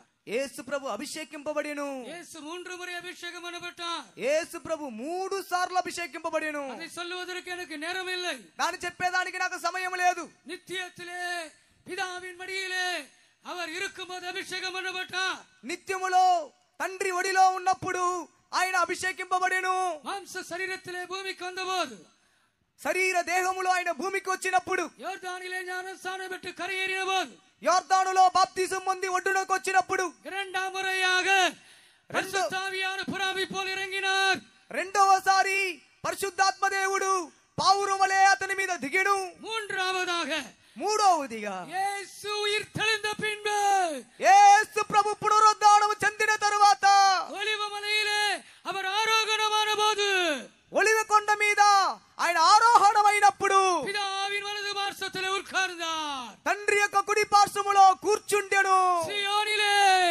సియోనులో యొక్క కుడి పార్శ్వములో ఉండి అక్కడ సేవ చేయించు ఉన్నాడు. కాల్వరీ టెంపుల్ என்று ஒரு சபை இருக்கிறது. కల్వరీ టెంపుల్ అనే ఒక సంఘం ఉన్నది. நான் గుంటూరు పక్కத்தில் இருக்கிறேன். నేను గుంటూరు వైపు దాని పక్కన ఉన్నాను. కొప్పరావూర్ அங்கே எங்களுடைய சென்டர் வைத்தம் இருக்கிறது. అక్కడ మా యొక్క సెంటర్ ఫెయితం ఉన్నది. அங்கே அவர்களுக்கு ஒரு பெரிய ஆலயம் இருக்கிறது. అక్కడ వారికి ఒక పెద్ద ఆలయం ఉంది. కాల్వరీ టెంపుల్ అలా ఆంధ్రావిన్ పెరియ పెరియ నగరంகளில் இருக்கிறது. ఆంధ్రాలో పెద్ద పెద్ద పట్టణాల్లో అది ఉంది. ஆனால் పాస్టర్ எங்க இருப்பார்? అయితే పాస్టర్ ఎక్కడ ఉంటాడు? హైదరాబాద్లో ఉంటారు. ஆனால் அந்தந்த ஊர்ல அவங்க ஆலயத்திலே ஸ்கிரீன்ல அவர்கள் ஆராதனை பார்த்து கொண்டிருப்பார். అయితే ఆ పట్టణంలో ఆ ఊరిలో స్క్రీన్ లో ఆయన ఆరాధన చూస్తూ ఉంటారు. కర్తరుடைய నామத்திற்கு మహిమ ఉండావదా. దేవుని యొక్క నామానికి మహిమ కలుగును గాక. ప్రధాన ఆచార్య యేసు எங்க இருக்கிறார்? ప్రధాన యాజకుడైన యేసు ఎక్కడ ఉన్నాడు? அவர் సియోనిలో இருக்கிறார். ఆయన సియోనులో ఉన్నాడు. அவர் ராஜாவா இருக்கிறார். ఆయన రాజుగా ఉన్నాడు. அவர் ప్రధాన ఆచార్యனா இருக்கிறார். ఆయన ప్రధాన యాజకుడుగా ఉన్నాడు. மெல்கிசேதேக்கின் முறைமையின்படி அவர் பிரதான ஆசாரியராக సియోనిலே పితావిன் వలదు పార్శ్వத்திலே విట్టిருக்கிறார். మెల్కీసెదెకు క్రమము చెప్పున ప్రధాన యాజకుడుగా సియోనులో తండ్రి యొక్క కుడి పార్శ్వములో ఆయన ఆసీనుడై ఉన్నాడు. அங்கே இருந்து அவர் பரிந்து பேசிக் கொண்டிருக்கிறார். అక్కడ నుండి ఆయన విజ్ఞాపన చేయుచున్నాడు. పచ్చంగోலை నీட்டுகிறார். ఆయన రాజదండమును చాపుచున్నాడు. நேற்று இரவு நாம் கேட்டது போல నిన్న రాత్రి మనం విన్నట్లుగా ఎస్తరు కొరకు அந்த సభைக்காக సంఘము కొరకు அவர் தன்னுடைய பச்சங்கோலை நீட்டுகிறார். ఆయన బంగార రాజదండమును చాపుచున్నాడు. அவர் సియోనిலே అభిషేకం பண்ணப்பட்டார். ఆయన సియోనులో అభిషేకింపబడెను. மூன்றாவது முறையாக యేసు నిత్యத்திலே అభిషేకం பண்ணப்பட்டார். మూడవసారిగా యేసు ప్రభు నిత్యములో అభిషేకింపబడెను. அங்கே இருந்தவர் ஆளுகை செய்கிறார். అక్కడ నుండి ఆయన ఏలుబడి చేయుచున్నాడు. அங்கே இருந்தவர் ஊழியம் செய்கிறார். అక్కడ నుండి ఆయన సేవ చేయుచున్నాడు. ஆண்டவருடைய நாமத்திற்கு மகிமை உண்டாகட்டும். దేవుని యొక్క నామానికి మహిమ కలుగును గాక. இந்த மெல்கிசேதேக்கின் முறைமையிலே இந்த ரெண்டு அனுபவங்களில் தான் அப்போஸ்தலர் என்று சொல்லலாம். ఈ మెల్కీసెదెకు క్రమములో ఈ రెండు అనుభవం కలిగిన వారే అపోస్తులు అని చెప్పొచ్చు. அவர்களை அப்போஸ்தலர்கள் என்று அழைத்தார். వారిని అపోస్తులని పిలిచెను. அப்போஸ்தலனை யாரை கூப்பிட வேண்டும்? అపోస్తులని ఎవరిని పిలవవలెను? நீங்கள் ஒருவரை அப்போஸ்தலன் என்று கூப்பிட வேண்டுமானால் మీరు ఒకరిని అపోస్తులని పిలవాలి అంటే இந்த ரெண்டு தகுதிகள் அவர்களுக்கு இருக்க வேண்டும். ఈ రెండు అర్హతలు వారికి ఉండవలెను. ஒன்று, அவர்கள் பரிசுத்த ஆவியின் அபிஷேகத்தினால் అన్య భాష பேசுகிறவராக இருக்க வேண்டும். ఒకటి, పరిశుద్ధాత్మ అభిషేకము ద్వారా వారు అన్య భాషలు మాట్లాడువారుగా ఉండవలెను. అభిషేకத்தினால் నిరపపట్టవరుగా இருக்க வேண்டும். అభిషేకములో నింపబడిన వారుగా ఉండవలెను. రెండవదిగా அவர்கள் பிரதிஷ்ఠితులుగా இருக்க வேண்டும். వారు ప్రతిష్ఠ కలిగిన వారుగా ఉండవలెను. தகப்பன் இல்லை, తండ్రి లేడు, தாய் இல்லை, తల్లి లేదు, సంతతి இல்லை, సంతానము లేదు, தகப்பன் இல்லை, తండ్రి లేడు, సహోదరன் இல்லை, సహోదరుడు లేడు, సహోదరి இல்லை, సహోదరి లేదు, సొంత దేశం இல்லை, సొంత దేశము లేదు, సొంత వీడు இல்லை, సొంత ఇల్లు లేదు. ஆண்டவருடைய நாமத்திற்கு மகிமை உண்டாவதாக. దేవుని యొక్క నామానికి మహిమ కలుగును గాక. 40 வருஷமாக இந்த டிபிஎம் சபையிலே நான் ஊழியம் செய்கிறேன். 40 సంవత్సరములుగా ఈ టిపిఎం సంఘమునందు నేను సేవ చేయుచున్నాను. 18 వయసులే நான் வந்தேன். ఈ సేవకు వచ్చేటప్పుడు నాకు వయసు 18. இப்பொழுது 40 வருஷம் ஆகிவிட்டது. ఇప్పుడు ఈ సేవలో నాకు 40 సంవత్సరములు అయ్యాను. என் பேரிலே ஒரு வீடு இல்லை. నా పేరు మీద ఒక ఇల్లు లేదు. நம்புவீங்களா? మీరు నమ్మగలరా? என் பேரிலே பேங்க் அக்கவுண்ட் இல்லை. నా పేరు మీద బ్యాంకులో అకౌంట్ లేదు. என் கையில பாஸ்புக் இல்லை. నా చేతిలో పాస్బుక్ లేదు. என் கையில ஏடிஎம் కార్డు இல்லை. నా చేతిలో ఏటీఎం కార్డు లేదు. ఏటీఎం కార్డు ఉన్న వాళ్ళందరూ చేతులు ఎత్తారు. మనుష్య కుమారునికి తలవాల్చుటకు లోకములో స్థలము లేదు. యేసు చెప్పాడు. యేసు చెప్పాను, దానికి ఒక భార్య దొరుకుచున్నది, ஒரு புருஷன் கிடைக்கிறது, దానికి ఒక భర్త దొరుకుచున్నారు, அவர்கள் குடும்பமாக இங்கே வாழ்கிறார்கள், అక్కడ కుటుంబంగా వారు జీవిస్తున్నారు. அந்த நரிக்கு ஒரு குழி கிடைக்கிறது, ఆ నక్కకి బొరియ దొరుకుచున్నది, இரவெல்லாம் வேட்டையாடுகிறது, రాత్రంతా వేటాడుచున్నది, இரவெல்லாம் அது வேட்டையாடுகிறது, రాత్రంతా వేటాడుచున్నది, பகல்லே வந்து அந்த குழியிலே பதுங்கிக் கொள்ளுகிறது, ఆ పగల్లో వచ్చి ఆ బొరియలో దాగుచున్నది. அதுக்கு ஒரு மனைவி இருக்கிறது, దానికి ఒక భార్య ఉంది, அதுக்கு ஒரு புருஷன் இருக்கிறது, దానికి ఒక భర్త ఉన్నాడు, அதுக்கு ஒரு பிள்ளைகள் இருக்கிறார்கள், దానికి పిల్లలు కలరు, அவர்கள் அந்த குழியிலே வசிக்கிறார்கள், వారు ఆ బొరియలో నివసించుచున్నారు. యేసు అதைத்தான் சொன்னார். యేసు ప్రభు దానినే చెప్పిరి. அப்போஸ்தலர்கள் என்று அழைக்கப்பட அவர்கள் தனிமையாக இருக்க வேண்டாம். అపోస్తులు అని పిలువబడేవారు వారు ఒంటరిగా ఉండవలేను. கர்த்தருடைய நாமத்திற்கு மகிமை உண்டாகட்டும். దేవుని యొక్క నామానికి మహిమ కలుగును గాక. அப்படிப்பட்ட ஊழியர்களை ஆண்டவர் இந்த உலகத்திலே தந்திருக்கிறார். అలాంటి సేవకులను దేవుడి ఈ లోకంలో ఇచ్చి ఉన్నారు. அவர்கள்தான் அப்போஸ்தலர்கள் என்று அழைக்கப்படுகிறவர்கள். వారే అపోస్తులు అని పిలువబడేవారు. மெல்கிசேதேக்கின் முறைமையின்படியான ஊழியம் என்று அது அழைக்கப்படுகிறது. మెల్కీసేదేకు క్రమము చెప్పున அழைக்கப்படுகிறது. మెల్కీసేదేకు క్రమము చెప్పున సేవాని అది పిలువబడుచున్నది. கர்த்தருடைய நாமத்திற்கு மகிமை உண்டாவதாக. దేవుని యొక్క నామానికి మహిమ కలుగును గాక. இந்த அப்போஸ்தலர்கள் வருகை வரைக்கும் இருப்பார்கள். ఈ అపోస్తులు రాకడ వరకు ఉందురు. இந்த அப்போஸ்தலர்கள் ரகசிய வருகை வரைக்கும் இருப்பார்கள். ఈ అపోస్తులు రహస్య రాకడ వరకు ఉందురు. சபை எடுத்துக் கொள்ளப்படும் வரைக்கும் இந்த அப்போஸ்தலர் இருப்பார்கள். సంఘం కొనిపోబడే వరకు ఈ అపోస్తులు ఉందురు. அப்போஸ்தலர்களை ஏற்படுத்தினார். అపోస్తులను ఏర్పరచెను. தீர்க்கதரிசிகளை ஏற்படுத்தினார். కాపరులను ఏర్పరచెను. போதகர்களை ஏற்படுத்தினார். ఉపదేశకులను ఏర్పరచెను. சுவிசேஷகளை ஏற்படுத்தினார். సువార్తికులను ఏర్పరచెను. இவைகளிலே அப்போஸ்தலர்கள் விசேஷமானவர்கள். వీరిలో అపోస్తులు విశేషమైన వారు. வாலிபர்களே, நீங்கள் அப்போஸ்தலர்களாய் ஊழியம் செய்யும்படியாக உங்களை நாங்கள் உற்சாகப்படுத்துகிறோம். యవనస్తులారా, మీరు అపోస్తులుగా సేవ చేయ నిమిత్తము మిమ్మల్ని ప్రోత్సాహపరచుచున్నాం. விவாகம் செய்து கொள்வது உங்களுடைய விருப்பம். వివాహం చేసుకునేది మీ ఇష్టం. ஆனால் விவாகம் இல்லாமல் ஊழியம் செய்கிற ஒரு வாய்ப்பு உங்கள் முன்பாக வைக்கப்பட்டிருக்கிறது. అయితే వివాహం లేకుండా సేవ చేసే ఒక అవకాశము మీ ముందు ఉంచబడి ఉన్నది. மெல்கிசேதேக்கின் முறைமையின்படி ஊழியம் செய்ய ஒரு வாய்ப்பு இங்கே இருக்கிற வாலிபர்களுக்கு முன்பாக வைக்கப்பட்டிருக்கிறது. మెల్కీసేదేకు క్రమము చెప్పున సేవ చేసే అవకాశము ఇక్కడ ఉన్న యవనస్తుల ముందు అది ఉంచబడి ఉన్నది. நீங்கள் அந்த வாய்ப்பை பிரயோஜனப்படுத்திக் கொள்ளுங்கள். మీరు అవకాశాన్ని ప్రయోజనపరచుకోనండి. கல்யாணம் செய்து பிள்ளைகளை பெற்ற பிறகு பாஸ்டர் நான் தப்பு பண்ணிட்டேன் பாஸ்டர். వివాహం చేసుకొని పిల్లలను కన్న తర్వాత పాస్టర్ గారండి నేను తప్పు చేశాను పాస్టర్ గారండి. ஆண்டவர் என்னை அழைத்தார் பாஸ்டர். పాస్టర్ గారు నన్ను దేవుడు పిలిచాడు. காக்கிநாட கன்வென்ஷன்ல உங்க மூலம் ஆண்டவர் பேசினார் பாஸ்டர். కాకినాడ కన్వెన్షన్ లో మీ ద్వారా దేవుడు మాట్లాడాడు పాస్టర్ గారండి. ஆனாலும் நான் பயந்து விவாகம் செய்து கொண்டேன் பாஸ்டர். అయితే నేను భయపడి వివాహం చేసుకున్నాను పాస్టర్ గారు. அதற்கப்புறம் பேசி பிரயோஜனம் இல்லை. దానికి తర్వాత మాట్లాడి ప్రయోజనం లేదు. உங்களுடைய வாலிப நாட்களிலே நீங்கள் சரியான தீர்மானத்தை செய்யுங்கள். మీ యవన ప్రాయములో మీరు సరైన తీర్మానములు చెయ్యండి. என்னோட சில ஊழியர்கள் இருந்தார்கள்.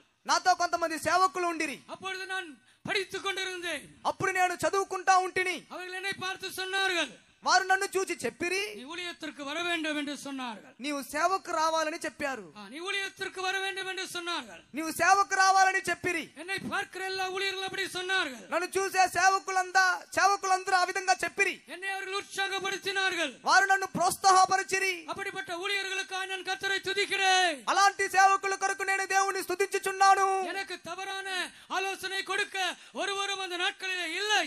నాకు తప్ప తప్పైన ఆలోచన ఇచ్చేదానికి ఆ దినాలలో ఒక్కరు కూడా లేరు. వివాహం செய்துகொள் என்று என்னை யாரும் சொல்லவில்லை. వివాహం చేసుకోమని నాకు ఎవరునూ చెప్పలేదు.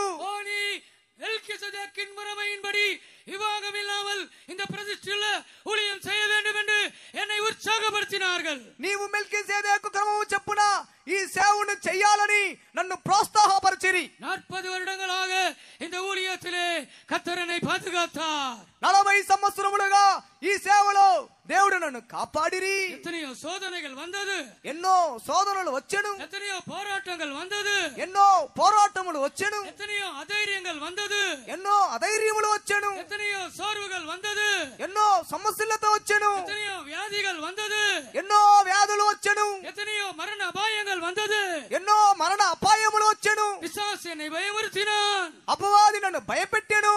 ஆனாலும் கர்த்தர் என்னை கைவிடவில்லை. అయినప్పటికీ దేవుడు నన్ను చేయవిడవలేదు. அவருடைய கரம் என்னை உறுதியாய் பிடித்திருந்தது.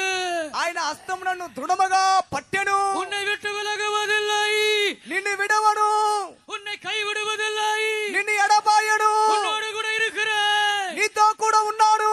ஆண்டவருடைய கரம் என்னை விடவே இல்லை. దేవుని యొక్క హస్తం నన్ను విడవలేదు. பயப்படாதீங்க, ஊழியத்துக்கு வரதுக்கு பயப்படாதீங்க. భయపడకండి, సేవకు వచ్చేదానికి భయపడకండి. சோதனைகள் உண்டு, శోధనలు కలవు. மிலிட்டரிக்கு போனா யுத்தம் இருக்கிறது. మిలిటరీకి వెళ్తే యుద్ధం ఉంది. மிலிட்டரிக்கு போனா நல்ல சாப்பாடு கிடைக்கும், మిలిటరీకి వెళ్తే మంచి భోజనం దొరికిద్ది, நல்ல சம்பளம் கிடைக்கும், మంచి జీతం దొరికిద్ది, நல்ல మర్యాద கிடைக்கும், మంచి మర్యాద దొరికిద్ది. உங்களை பார்க்கிற எல்லாரும் சல்யூட் அடிப்பார்கள். మీరు చూసేవారందరూ సెల్యూట్ కొడుతురు. ஏனென்றால் நீங்கள் ராணுவ வீரனா இருக்கிறீர்கள். ఎందుకంటే మీరు సైనికులుగా ఉన్నారు. ஆனால் யுத்தங்கள் உண்டு, అయితే యుద్ధములు కలవు. ஆண்டவருடைய நாமத்திற்கு மகிமை உண்டாகட்டும். దేవుని యొక్క నామానికి మహిమ కలుగును గాక. தமிழ்நாட்டில் எனக்கு ஒரு டிரைவர் இருந்தார். తమిళనాడులో నాకు ఒక డ్రైవర్ ఉండేను. நல்ல டிரைவர், మంచి డ్రైవర్, ரட்சிக்கப்பட்ட டிரைவர், రక్షింపబడిన డ్రైవర్, அபிஷேகம் பண்ணப்பட்ட டிரைவர், అభిషేకింపబడిన డ్రైవర్. வேதத்தை அதிகமாய் படிப்பார். బైబిల్ని అధికంగా చదివేవాడు. காலையில 4 மணிக்கு எழும்பி ஜெபம் பண்ணுவார். ఉదయం 4 గంటలకు లేచి ప్రార్థన చేసేవాడు. பிரியமானவர்களே, அவர் சொன்னார், பாஸ்டர், என் வாலிப வயதிலே நான் ராணுவத்திற்கு போனேன். పాస్టర్ గారు, నా యవన ప్రాయంలో నేను సైన్యమునికి వెళ్ళి తిని எங்களுக்கு துப்பாக்கி சுடும்படியாக சொல்லி கொடுத்தார்கள். నాకు తుపాకీతో కాల్చమని నేర్పించారు. நான் துப்பாக்கியை சுடும்போது, నేను తుపాకీతో పేల్చేటప్పుడు என்னுடைய விரல் பெருவிரல் போய்விட்டது. నా యొక్క బొటన వేలు పోయేను. இப்ப பார்த்தாலும் அவருடைய விரல் இருக்காது, இந்த விரல் இருக்காது. ఇప్పుడు చూస్తే కూడా ఆయనకి ఆ బొటన వేలు ఉండదు. அவர் யோசித்தார், அப்பா இது நமக்கெல்லாம் செட் ஆகாது. ఆయన ఆలోచించాడు, ఇది మనకు సరికాదు, சண்டை போடுறதெல்லாம் நமக்கு வேண்டாம், ఈ గొడవ పడేదంతా మనకు వద్దు. பயந்து ஓடி வந்து விட்டார். భయపడి పరిగెత్తొచ్చేశాడు. நான் கேட்டேன், உன்னை யாரும் துரத்தி வரவில்லையா? నేను అడిగాను, నిన్ను తరుముకుంటే ఎవరు రాలేదా? உன்னுடைய ஊர் அவர்களுக்கு தெரியும், మీ ఊరు వాళ్ళకి తెలుసు, உன்னுடைய வீடு அவர்களுக்கு தெரியும், మీ ఇల్లు వారికి తెలుసు, உன்னுடைய அட்ரஸ் அவருக்கு தெரியும், మీ విలాసం వారికి తెలుసు. ராணுவத்திலிருந்து ஒருவர் வந்து உன்னை கைது செய்யவில்லையா? సైన్యంలో వచ్చి ఎవరు కూడా నిన్ను వచ్చి ఖైదీ చేయలేదా? அப்படி ஓடி வரக்கூடாது, అలాగ పరిగెత్తుకొని రాకూడదు, அது ஒரு பெரிய குற்றமாக இருக்கும். అది పెద్ద నేరముగా ఉండును. பாஸ்டர், தேவ சித்தம் என்னவோ தெரியாது, யாருமே வரவில்லை అని చెప్పాడు.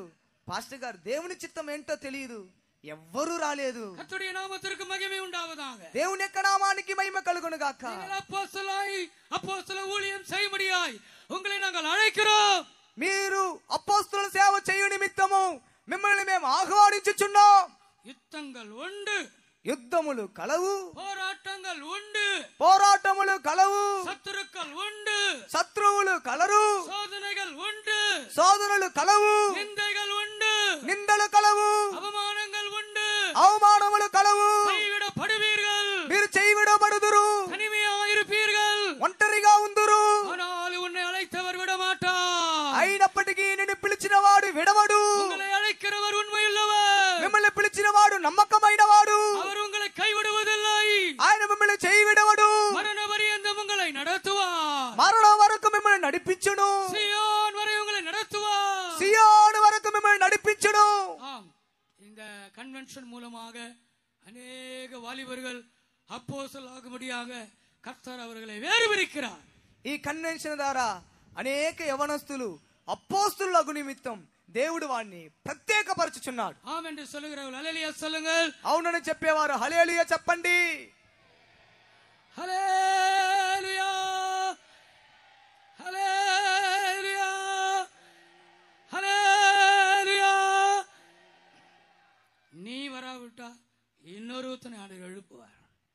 రాకపోతే ఇంకొకరిని దేవుడు లేపుదురు. డిఎల్ మూడి ஒரு பெரிய பிரசங்கியார். డిఎల్ మూడీ గారు ఒక గొప్ప ప్రసంగికుడు. லட்சக்கணக்கான மக்களை பிரசங்கம் பண்ணுவார். లక్షల కొలది జనుల ముందు ప్రసంగం చేసేవాడు. அவர் அமெரிக்காவை சேர்ந்தவர். ఆయన అమెరికాకు చెందినవాడు. அமெரிக்காவை பெரிய ஒரு எழுப்புதலை கொண்டு வந்தார். అమెరికాలో ఒక గొప్ప ఉజ్జీవాన్ని తీసుకొని వచ్చారు. அவருடைய ஆரம்ப ஊழியம் ஒரு சண்டே ஸ்கூல் ஆசிரியராக இருந்தார். ఆయన ప్రారంభ సేవ అతడు ఒక సండే స్కూల్ టీచర్ గా ఉండేను. பெரிய ஒரு பிரசங்கியாக மாறிவிட்டார். తరువాత అతడు ఒక గొప్ప ప్రసంగికుడు ఆయన. ஐரோப்பாவிலே லட்சக்கணக்கான மத்தியிலே பிரசங்கம் செய்தார். ఐరోపాలో లక్షల కొలది జనుల ముందు ఆయన ప్రసంగం చేశాడు. அந்த நாட்களிலே அவருடைய பிரசங்கங்கள் தான் நியூஸ் பேப்பர்ல தலைப்பு செய்தியாக இருக்கும். ఆ దినాలలో అతని యొక్క ప్రసంగములు న్యూస్ పేపర్ లో దాని శీర్షిక అంశములుగా దాన్ని వేసి முதல் பக்கத்திலே இவருடைய பிரசங்கம் தான் இருக்கும். మొదటి వైపు ఇతని యొక్క ప్రసంగమే ఉండును. அப்படிப்பட்ட ஒரு பெரிய பிரபலமான ஒரு போதகராக இருந்தார். ఆ విధంగా ఆయన ప్రసిద్ధి చెందిన ఒక బోధకుడై ఉండేను. கர்த்தருடைய நாமத்திற்கு மகிமை உண்டாக. దేవుని యొక్క నామానికి మహిమ కలుగును గాక. ஒரு நாள் பிரசங்கம் முடித்து விட்டு இறங்கினாராம். ఒక రోజు ప్రసంగం చేసి దిగాడు. ஒரு వెள்ளக்கார சீமாட்டி ஒரு பெண், வயதான பெண் அவரை வந்து சந்தித்தார். ఆంగ్లేయ సంబంధించిన ఒక స్త్రీ, ఒక ధనవంతురాలైన స్త్రీ ఆయన వచ్చి సంధించాను. வெள்ளைக்கார பெண்மணி, பிரிட்டிஷ் வாழ், తెల్లవారు ஒரு ஒரு வயதான ஒரு அம்மா, ఒక వయసైన ఒక తల్లి, ரொம்ப படிச்ச అమ్மா, ఎక్కువ చదివినది, ரொம்ப படிச்ச అమ్మా, ఎక్కువ చదివి ఉన్నారు. என்ன డిఎల్ మూడి, என்ன ఇంగ్లీష్ பேசுறீங்க நீங்க? ఏమి డిఎల్ మూడీ గారు, ఏమి ఇంగ్లీష్ మాట్లాడుతున్నారు మీరు? ஒரு கிராமర్ இல்ல, ఒక్క గ్రామర్ లేదు. ఇంగ్లీష్ நீங்க கொலை பண்றீங்க, ఇంగ్లీష్ ని మీరు హత్య చేయుచున్నారు. அவர் சிரிச்சிட்டே சொன்னாராம். ఆయన నవ్వుతూ చెప్పాడంట, ஆமா நான் படிக்காதவன், అవును నేను చదువు లేని వాడిని, எனக்கு ரொம்ப படிப்பு இல்லை, నాకు ఎక్కువ చదువు లేదు, எனக்கு கொஞ்சம் தான் படிப்பு, నాకు చదువు తక్కువే. ஆனா நீங்க ரொம்ப படிச்சிருக்கீங்க, మీరు చాలా ఎక్కువ చదివి ఉన్నారు, ஆனா நீங்க இந்த ஊழியம் செய்ய வரலையே, మీరు ఈ సేవ చేయుటకు రాలేదే. நீங்க வராததுனால அந்த அழைப்பை ஆண்டவர் எனக்கு கொடுத்தார். మీరు రానందువలన ఆ పిలుపును దేవుడు నాకిచ్చిరి. படித்தவர்கள் வரவில்லை, చదివిన వారు రాలేదు, படிக்காதவர்களை அழைப்பு கொடுக்கிறார். చదవని వారికి దేవుడు పిలుపునిచ్చి ఉన్నాడు. ஞானிகள் வரவில்லை, జ్ఞానులు రాలేదు. ஞானமில்லாதவர்களுக்கு அந்த அழைப்பு கொடுக்கப்படுகிறது. అవును, జ్ఞానము లేని వారికి ఆ పిలుపు ఇవ్వబడెను. உன்னுடைய ஞானத்தை இயேசுவுக்கு கொடு, నీ జ్ఞానమును యేసయ్యకు ఇమ్ము. உன்னுடைய கல்வியை ஊழியத்திற்கு கொடு, నీ విద్యను దేవునికి ఇవ్వుము. உன்னுடைய வாலிபத்தை இயேசுவுக்கு கொடு, నీ యవ్వనమును దేవునికి ఇమ్ము. உன்னுடைய ஆரோக்கியத்தை இயேசுவுக்கு கொடு, నీ ఆరోగ్యమును దేవునికి ఇమ్ము. அப்போஸ்தலர்கள் காக்கிநாடாவில் எழும்புவார்களாக, అపోస్తలులు కాకినాడలో లేచుదురుగాక, அப்போஸ்தலர்கள் ஆந்திர பிரதேசத்திலே எழும்புவார்களாக, అపోస్తలులు ఆంధ్రప్రదేశ్లో లేచుదురుగాక. அதற்காக கரங்களை உயர்த்தி ஸ்தோத்திரம் பண்ணுங்கள். అందుకొరకు చేతులు పైకెత్తి స్తోత్రించెదము. Praise the Lord, praise the Lord, praise the Lord, praise the Lord. Hallelujah, hallelujah, hallelujah, hallelujah, hallelujah, hallelujah, hallelujah. Amen. நீ வராவிட்டால், నీవు రాకపోతే அபிமெலேக்கு உள்ள வந்துடும். అభిమేలేకు లోపలికి వస్తాడు. பாஸ்டர், நான் அமெரிக்கால போய் செட்டில் ஆக போறேன் பாஸ்டர். పాస్టర్ గారు అండి, నేను అమెరికాలో వెళ్ళి సెటిల్ అవబోతున్నాను పాస్టర్ గారు. பாஸ்டர், நான் லண்டன்ல போய் செட்டில் ஆக போறேன் பாஸ்டர். పాస్టర్ గారు, నేను లండన్ లో వెళ్ళి సెటిల్ అవబోతున్నాను పాస్టర్ நான் గారు. கல்யாணம் பண்ணி நான் நல்ல விசுவாசியா இருக்கிறேன் பாஸ்டர்.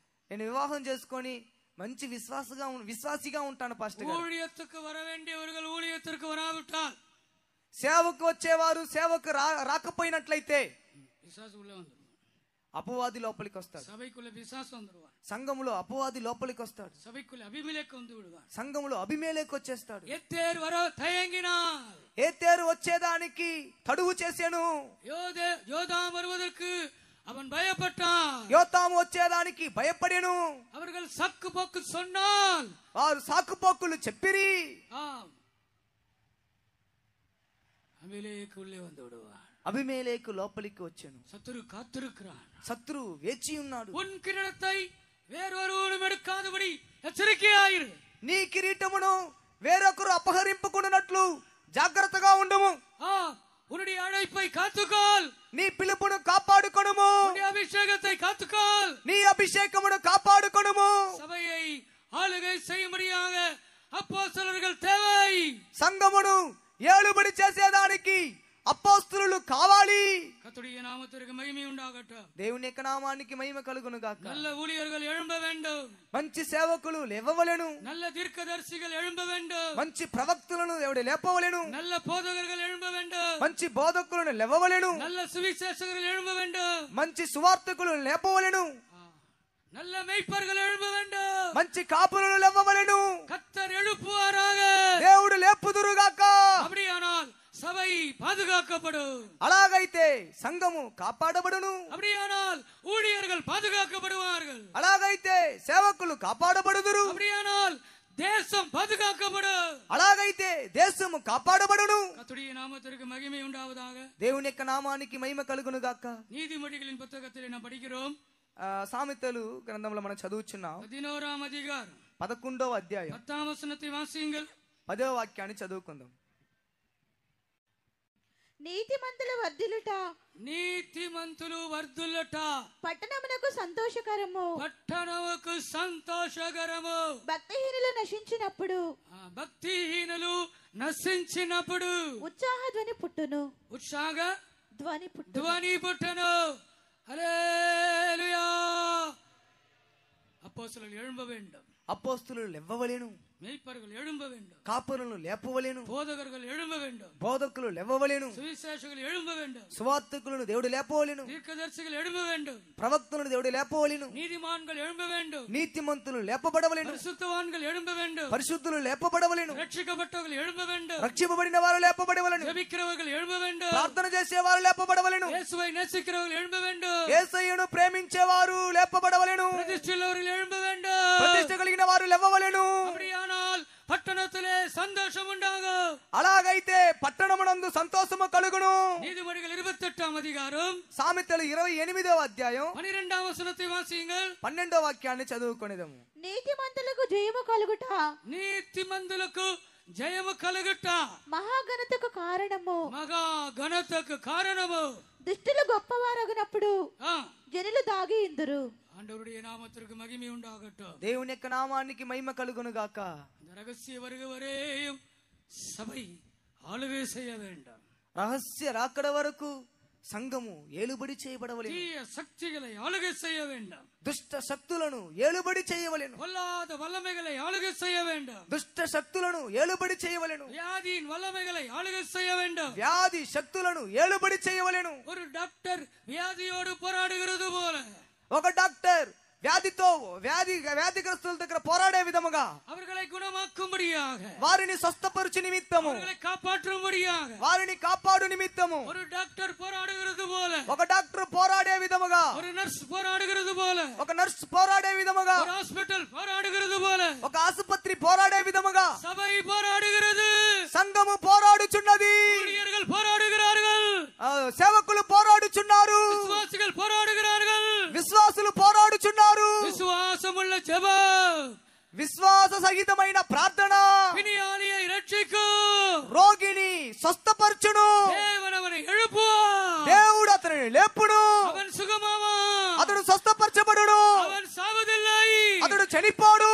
ஆம், சபைக்கு ஒரு வல்லமை இருக்கிறது. అవును, సంఘమునకు ఒక శక్తి కలదు. சபைக்கு ஒரு அதிகாரம் இருக்கிறது. సంఘమునకు ఒక అధికారం కలదు. சபை ஆளுகை செய்ய வேண்டும். సంఘమును ఏలుబడి చేయవలెను. ஆண்டவருடைய நாமத்திற்கு மகிமை உண்டாகட்டும். దేవుని యొక్క నామానికి మహిమ కలుగును గాక. இந்த அபிமெலேக்கு காத்திருக்கிறான். అబీమెలెకు వేచి ఉన్నాడు. இவன் தான் அந்திகிறிஸ்து. వీడే క్రీస్తు విరోధి. நான் முன்பு சொன்னது போல నేను ముందు చెప్పినట్లుగా இவனுக்கு இப்போது 100% மெஜாரிட்டி இல்லை. ఇప్పుడు వాడికి 100% మెజారిటీ లేదు. அதற்கு காரணம் பரிசுத்தவான்கள் தான். దానికి కారణం పరిశుద్ధులే. அதற்கு காரணம் நீதிமான்கள் தான். దానికి కారణం నీతిమంతులే. அதற்கு காரணம் ரட்சிக்கப்பட்டவர்கள் தான். దానికి కారణం రక్షింపబడిన వారే. அதற்கு காரணம் ஜெபிக்கிறவர்கள் தான். దానికి కారణం ప్రార్థన చేసేవారే. அதற்கு காரணம் உபவாசம் எடுக்கிறவர்கள் தான். దానికి కారణం ఉపవాసం ఉండేవారే. ஆண்டவருடைய நாமத்திற்கு மகிமை உண்டாகட்டும். దేవుని యొక్క నామానికి మహిమ కలుగును గాక. அவர்கள் எடுத்துக்கொள்ளப்படுவார்கள். వారు కొనిపోబడుదురు. எக்காலம் ధ్వనిக்கும். కడబూర ధ్వనించును. எக்காலம் ధ్వనిக்கும். కడబూరం రోగును. அப்பொழுது சபையானது மறுரூபமாக்கப்படும். అప్పుడు సంఘము రూపాంతరత చెందును. அடுத்த நிமிஷத்திலே తరువాత నిమిషములో உபத்திரவ காலம் ஆரம்பமாகும்.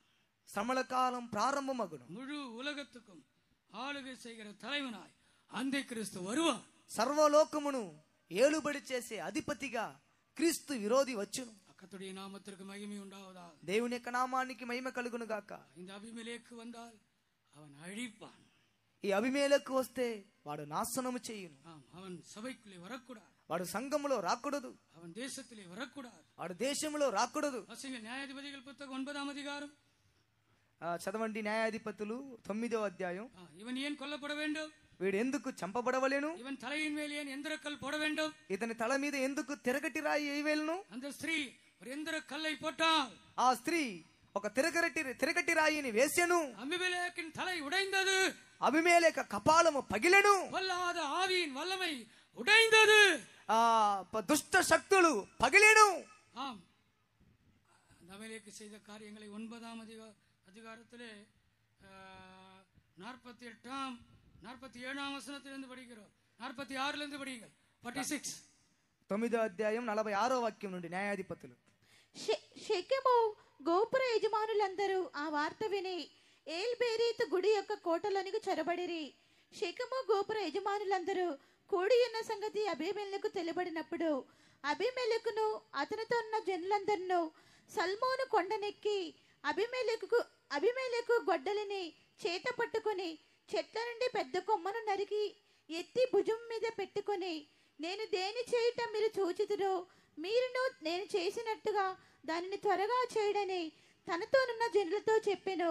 అప్పుడు ఆ జనులందరిలో ప్రతి వాడును ఒక్కొక్క కొమ్మను నరికి అబీమెలెకును వెంబడించి ఆ కోట దగ్గర వాటిని పెట్టి వాటి వలన ఆ కోటను అగ్ని చేత కాల్చిరి.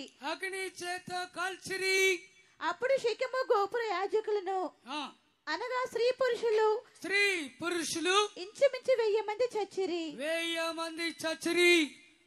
తరువాత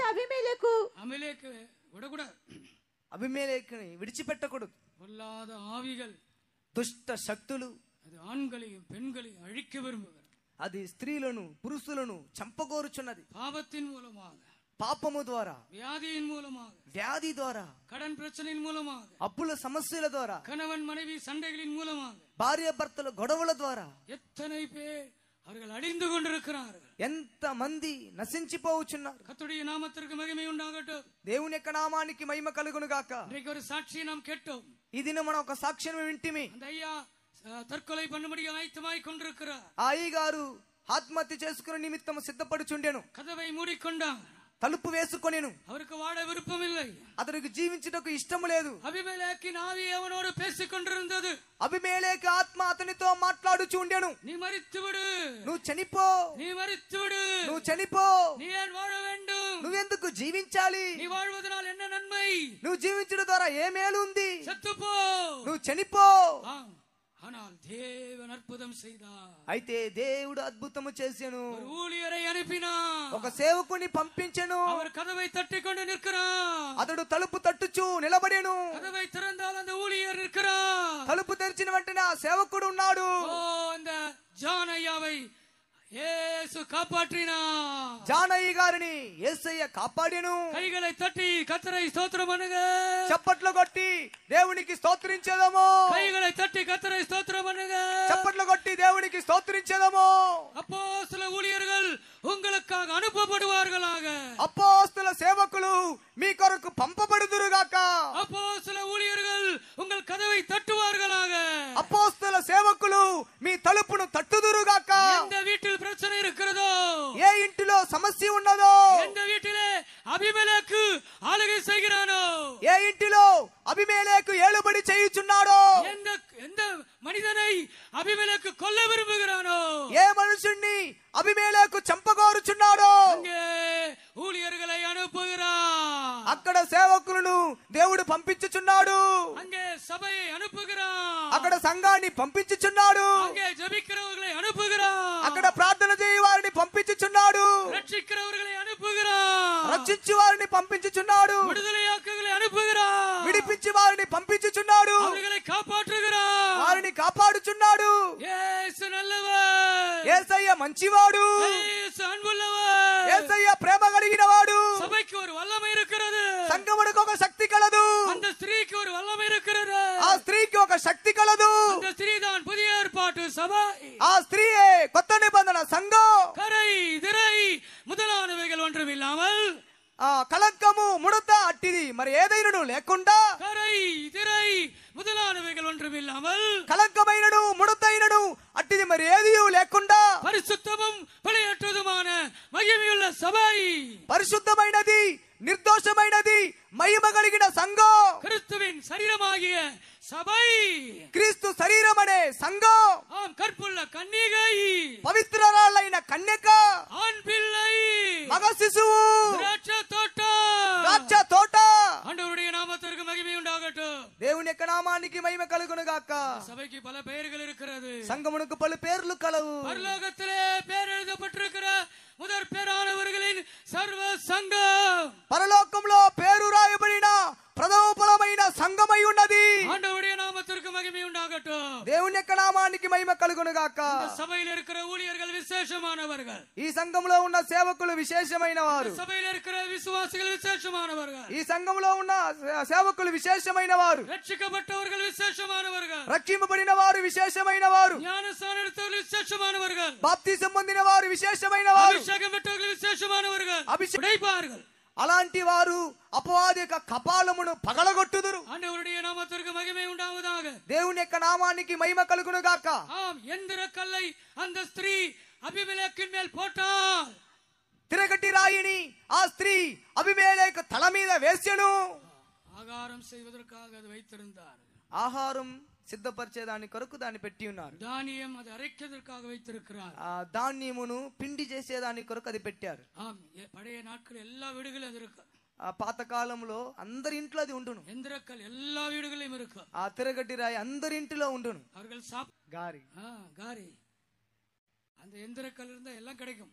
ఆ తిరగటి రాయి ఉంటే అన్ని దొరుకును போஜனம் என்றால் என்ன భోజనం అంటే ఏంటి போஜனம் என்றால் என்ன భోజనం అంటే ఏంటి இயேசு சொன்னார் யோவான் சுவிசேஷத்திலே యేసు ప్రభు చెప్పెను యోహాను సువార్తలో 4ஆம் அதிகாரம் 4వ అధ్యాయం யோவான் சுவிசேஷம் 4ஆம் அதிகாரம் యోహాను సువార్త 4వ అధ్యాయం ஆகாரம் புசிக்கிறார்கள் దేవుని చిత్తము చేయువారు ఆహారమును భుజించుచున్నారు அவர்களுக்கு பசி இல்லை వారికి ఆకలి లేదు அவர்களுக்கு தாகம் இல்லை వారికి దప్పిక లేదు அவர்கள் தேவ சித்தம் செய்வது போஜனமா இருக்கிறது వారు దేవుని చిత్తము చేయుటయే వారి ఆహారమై ఉన్నది அந்த ஸ்திரீயின் கையில் எந்திரக்கல் இருக்கிறது ఆ స్త్రీ చేతిలో తిరగటి రాయి ఉన్నది நான் தேவ சித்தம் செய்வேன் என்று தீர்மானம் செய்வோமா నేను దేవుని చిత్తం చేయదని తీర్మానం చేయుదుమా நீங்கள் ரட்சிக்கப்பட்டது பெரிதல்ல మీరు రక్షింపబడినది గొప్పది కాదు நீங்கள் ஞானஸ்நானம் எடுத்தது பெரிதல்ல మీరు బాప్తిసం పొందినది గొప్పది కాదు நீங்கள் அபிஷேகம் பெற்றது பெரிதல்ல మీరు అభిషేకం పొందినది గొప్పది కాదు நீங்கள் தசமாம் கொடுக்கிறது பெரிதல்ல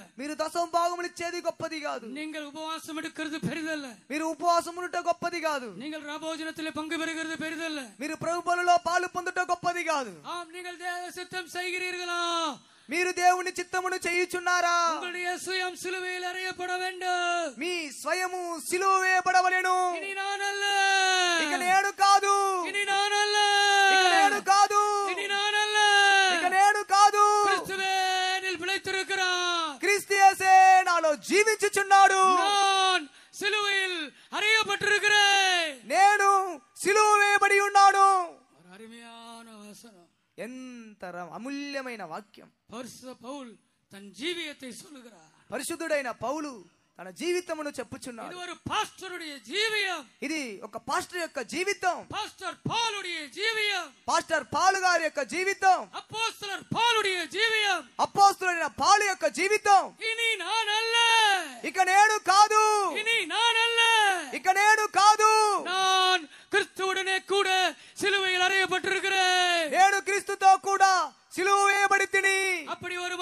சொல்வது உண்மையா இருக்கும் என்றால், అలాంటి ఒక వ్యక్తి చెప్పేది నిజమైతే அவன் கையிலே எந்திர கல் இருக்கிறது, అతని చేతిలో తిరగటి రాయి ఉన్నది. பிரியமானங்களே, இன்றைக்கு நாம் அந்த தீர்மானத்தோடு எழும்பி செல்வோமாக. ప్రియమైన వారలారా, ఈ దినం ఆ తీర్మానంతో మనం లేచి ఎల్లుదుము గాక. సాక్షిలో కేటం అల్లవా, సాక్షిలో విన్నాము కదా. జానయ్య నల్ల సాక్షి சொன்னார். జానయ్య మంచి సాక్ష్యం చెప్పాడు. காலையிலே ஆராதனை, ఉదయం ఆరాధన, మధ్యాహ్నం సారాయం, మధ్యాహ్నము మద్యపానము దుకాణం. காலையிலே ஆராதனை, ఉదయం ఆరాధన, మధ్యాహ్నం ఫుల్ కుడిகிறது, మధ్యాహ్నం ఎక్కువగా మద్యపానం సేవిస్తాడు, రాత్రి విభచారం. రాత్రి వ్యభిచారం. ஆண்டவருடைய நாமத்திற்கு மகிமை உண்டாகட்டும். దేవుని యొక్క నామానికి మహిమ కలుగును గాక. பிரியமானவர்களே, ஆராதனைக்கு போனார், ஆனால் அவர் தேவ சித்தம் செய்யவில்லை. ప్రియమైన వారలారా, ఆయన ఆరాధనకి వెళ్ళాడు, అయితే ఆయన దైవ చిత్తం చేయలేదు. அவர் தேவ சித்தம் செய்யவில்லை. ఆయన దైవ చిత్తము చేయలేదు. 4 ஞானஸ்நானம் எடுத்தேன் என்று சொல்லுகிறார். 4 సార్లు బాప్తిసం పొందానని చెప్తున్నాడు. பல సభைகளிலே ஞானஸ்நானம் எடுத்தேன் என்று சொல்லுகிறார். పలు సంఘములో ఆయన బాప్తిసం పొందానని చెప్పాడు. ஆனால் அவர் கையில் எந்திர கல் இல்லை. అయినప్పటికీ ఆయన చేతిలో తిరగటి రాయి లేదు. அவர் கையில் எந்திர கல் இல்லை. అతని చేతిలో తిరగటి రాయి లేదు. அவரால் தேவனை நேசிக்க முடியவில்லை. ఆయన దేవుణ్ణి ప్రేమించలేకపోయాడు. அவரால் தேவ சித்தம் செய்ய முடியவில்லை. అతడు దేవుని చిత్తము చేయలేకపోయాడు. அவரால் பாவத்தை ஜெயிக்க முடியவில்லை. అతడు పాపమును జయించలేకపోయాడు. அவரால் உலகத்தை ஜெயிக்க முடியவில்லை. అతడు లోకమును జయించలేకపోయాడు. அவரால் பிசாசை ஜெயிக்க முடியவில்லை. అతడు అపవాదిని జయించలేకపోయాడు. எந்திர கல் உன் கையில் இருக்குமானால், తిరగటి రాయి నీ చేతిలో ఉన్నట్లయితే నీ పిశాచిన్ తలயை உடைப்பாய். నువ్వు అపవాది యొక్క తలను పగలగొట్టుదువు. நீ ஜெய ஜீவியம் செய்வாய். నువ్వు జయ జీవితం చేయుదువు. நீ இயேசுவை போல జీవిப்பாய். నువ్వు యేసువలే జీవించుదువు. நீ இயேசுவை போல ஊழியம் செய்வாய். నువ్వు యేసయ్య వలే సేవ చేయుదువు. நீ இயேசுவை போல ஜெயிப்பாய். నువ్వు యేసువలే జయించుదువు. நான் தேவ சித்தம் செய்வேன் என்று சொல்லுகிறவர்கள் 2 கரங்களை உயர்த்தி காட்டுங்கள். దేవుని చిత్తమును చేయదని చెప్పేవారు 2 చేతులు పైకెత్తి చూపించండి. పాస్టర్, நான் தேவ சித்தம் செய்ய ஒப்பு கொடுக்கிறேன். పాస్టర్ గారు, నేను దేవుని చిత్తాన్ని చేసేదానికి సమర్పిస్తున్నాను. 50% அல்ல, 50% కాదు, 70% அல்ல, 70% కాదు, 90% அல்ல, 90% కాదు, 99% அல்ல, 99% కాదు, 100க்கு 100, 100కి 100, 100க்கு 100, 100க்கு 100, 100க்கு 100, 100க்கு 100 தேவ சித்தம் செய்ய ஒப்படைக்கிறேன். దేవుని చిత్తం చేయుటకు నన్ను సమర్పించుచున్నాను. உங்கள் கரங்களை பரலோகம் பார்க்கிறது. మీ హస్తములను పరలోకము చూచుచున్నది. உயர்த்தப்பட்ட கரங்களை பரலோகம் பார்க்கிறது. ఎత్తబడిన మీ చేతులను పరలోకము చూచుచున్నది. பரிசுத்தாவியானது கரங்களை பிடிக்கிறார். పరిశుద్ధాత్మ దేవుడు నీ హస్తములను పట్టుకొనుచున్నాడు. உயர்த்தப்பட்ட உன் கரத்தை பரிசுத்தாவியானவர் கெட்டியாய் பிடிக்கிறார். ఎత్తబడిన నీ చేతులని పరిశుద్ధాత్మ దేవుడు గట్టిగా పట్టుకొనుచున్నాడు. நான் சுய சித்தம் செய்ய உன்னை விட மாட்டேன். స్వయ చిత్తం చేయుటకు నేను విడవను. உன் வழியிலே போக நான் விட மாட்டேன். నీ మార్గంలో వెళ్ళేదానికి నేను విడవను. நான் உன்னை அபிஷேகம் பண்ணுவேன். నేను నిన్ను అభిషేకించుదును. நான் உன்னை அபிஷேகம் பண்ணுவேன். నేను నిన్ను అభిషేకించుదును. என் அன்பை ஊற்றுவேன். నా ప్రేమను కుమ్మరించుదును. என் வல்லமையை ஊற்றுவேன். నా శక్తిని కుమ్మరించుదును. நீ என்னை மாத்திரம் நேசிப்பாய். నీవు నన్ను మాత్రం ప్రేమించుదువు. நீ என்னுடைய சித்தத்தை நீ செய்வாய். నీవు నా చిత్తమును చేయుదువు. நீ பிசாசின் தலையை உடைப்பாய். నువ్వు అపవాది తలను చితకదొక్కుదువు. எந்த வல்லமையை நீ ஜெயிப்பாய். ఎలాంటి శక్తిని నువ్వు జయించుదువు. ஸ்திரீ கையிலே எந்திர கல் இருந்தது. స్త్రీ యొక్క చేతిలో తిరగటి రాయి ఉన్నది. அபிமெலேக்கின் தலையின் மேல் போட்டால் అబీమెలెకు కపాలం మీద పడవేసెను. அவன் மண்டை உடைந்தது. అతని యొక్క కపాలం పగిలెను. ஒரு நல்ல செய்தி, ఒక మంచి శుభవార్త, ஒரு சந்தோஷமான செய்தி. సంతోషమైన శుభవార్త. பிசாசு தோற்று போனா, అపవాది ఓడిపోయెను. பிசாசு தோற்று போனா, అపవాది ఓడిపోయెను. యేసు జయితార్. యేసు జయించెను. యేసు జయితార్. యేసు జయించెను. சிலுவையிலே, సిలువలో, சிலுவையிலே సిలువలో பிதாவின் சித்தம் செய்த இயேசு తండ్రి చిత్తము చేసిన యేసు பிசாசின் தலையை நசுக்கினார். అపవాది యొక్క తలను చితకద్రొక్కెను. பிதாவே, எனக்கு ஒரு சரீரம் ஆயத்தம் பண்ணினீர். తండ్రి, నాకు ఒక శరీరమును అమర్చితివి. பிதாவே, எனக்கு ஒரு சரீரத்தை ஆயத்தம் பண்ணினீர். తండ్రి, నాకు ఒక శరీరమును అమర్చితివి. இந்த சரீரத்திலே, ఈ శరీరములో, எனக்காக ஆயத்தம் பண்ணப்பட்ட இந்த சரீரத்திலே, నా కొరకు సిద్ధపరచబడిన ఈ శరీరములో இதோ உம்முடைய சித்தம் செய்ய வருகிறேன். ఇదిగో నీ చిత్తము చేయుటకు వచ్చి ఉన్నాడు. இதோ உம்முடைய சித்தம் செய்ய வருகிறேன். ఇదిగో నీ చిత్తము చేయుటకు వచ్చుచున్నాడు. பிறப்பு முதல் இறப்பு வரை పుట్టుక మొదలుకొని మరణం వరకు యేసు పితావిன் சித்தத்தை நிறைவேற்றினார். యేసు ప్రభు తండ్రి చిత్తమును నెరవేర్చెను. பிசாசின் தலையை நசுக்கினார். అపవాది యొక్క తలను చితకద్రొక్కెను. நம்மெல்லாரும் எழும்பி நிற்போமா? మనమందరూ లేచి నిలబడుదాము. நம்மெல்லாரும் எழும்பி நிற்போமா? మనమందరూ లేచి నిలబడుదాము. தயவு செய்து நாம் எல்லாரும் எழும்பி நிற்போம். దయచేసి మనమందరూ లేచి నిలబడుదాము. இன்றைக்கு பிசாசின் தலை உடைக்கப்பட்டிருக்கிறது. ఈ దినం అపవాది యొక్క తల పగలగొట్టబడేను. யாரெல்லாம் தேவ சித்தம் செய்வேன் தீர்மானம் பண்ணி இருக்கிறீர்களோ, ఎవరైతే దేవుని చిత్తం చేయాలని తీర్మానం చేసి ఉన్నారో அவர்கள் எல்லாரும் கையில் எந்திர கல்லை கத்தர் கொடுத்திருக்கிறார். వారందరి చేతిలో తిరగటి రాయిని దేవుడిచ్చి ఉన్నాడు. நீதான் அந்த ஸ்திரீ, నీవే ఆ స్త్రీ, நீதான் ஆலயம், నీవే ఆ మందిరం, நீதான் அந்த புதிய ஏற்பாட்டு சபை, నీవే ఆ కృత నిబంధన సంఘం. உன் மூலமாய் அந்த பிசாசு தலை நொறுக்கப்படுகிறது. నీ ద్వారా అపవాది యొక్క తల చితకద్రొక్కబడుచున్నది. சபை ஆளுகை செய்கிறது. సంఘం ఏలుబడి చేయుచున్నది. பரிசுத்தவான்கள் ஆளுகை செய்கிறார்கள். పరిశుద్ధులు ఏలుబడి చేయుచున్నారు. அபிஷேகம் பெற்றவர்கள் ஆளுகை செய்கிறார்கள். అభిషేకం పొందిన వారు ఏలుబడి చేయుచున్నారు. ஜெபிக்கிறவர்கள் ஆளுகை செய்கிறார்கள். ప్రార్థన చేయి వారు ఏలుబడి చేయుచున్నారు. ஊழியர்கள் ஆளுகை செய்கிறார்கள். సేవకులు ఏలుబడి చేయుచున్నారు. தேவ சித்தம் செய்கிறவர்கள் ஆளுகை செய்கிறார்கள். దేవుడి చిత్తం చేయి వారు ఏలుబడి చేయుచున్నారు. அவர்கள் கையில் எந்திர கல் இருக்கிறது. వారి చేతిలో తిరగటి రాయి ఉన్నది. பிசாசின் தலை உடைந்தது. అపవాది యొక్క తల పగలగొట్టబడేను. பிசாசின் தலை உடைந்தது. అపవాది తల పగలగొట్టబడేను. இயேசு உங்களுக்கு ஜெயத்தை கொடுத்தார். యేసు మీకు జయమిచ్చెను. கலிகூருங்கள், సంతోషించుడి, கலிகூருங்கள், సంతోషించుడి, ஜெயத்தை கொண்டாடுங்கள். జయమును కొనియాడుడి.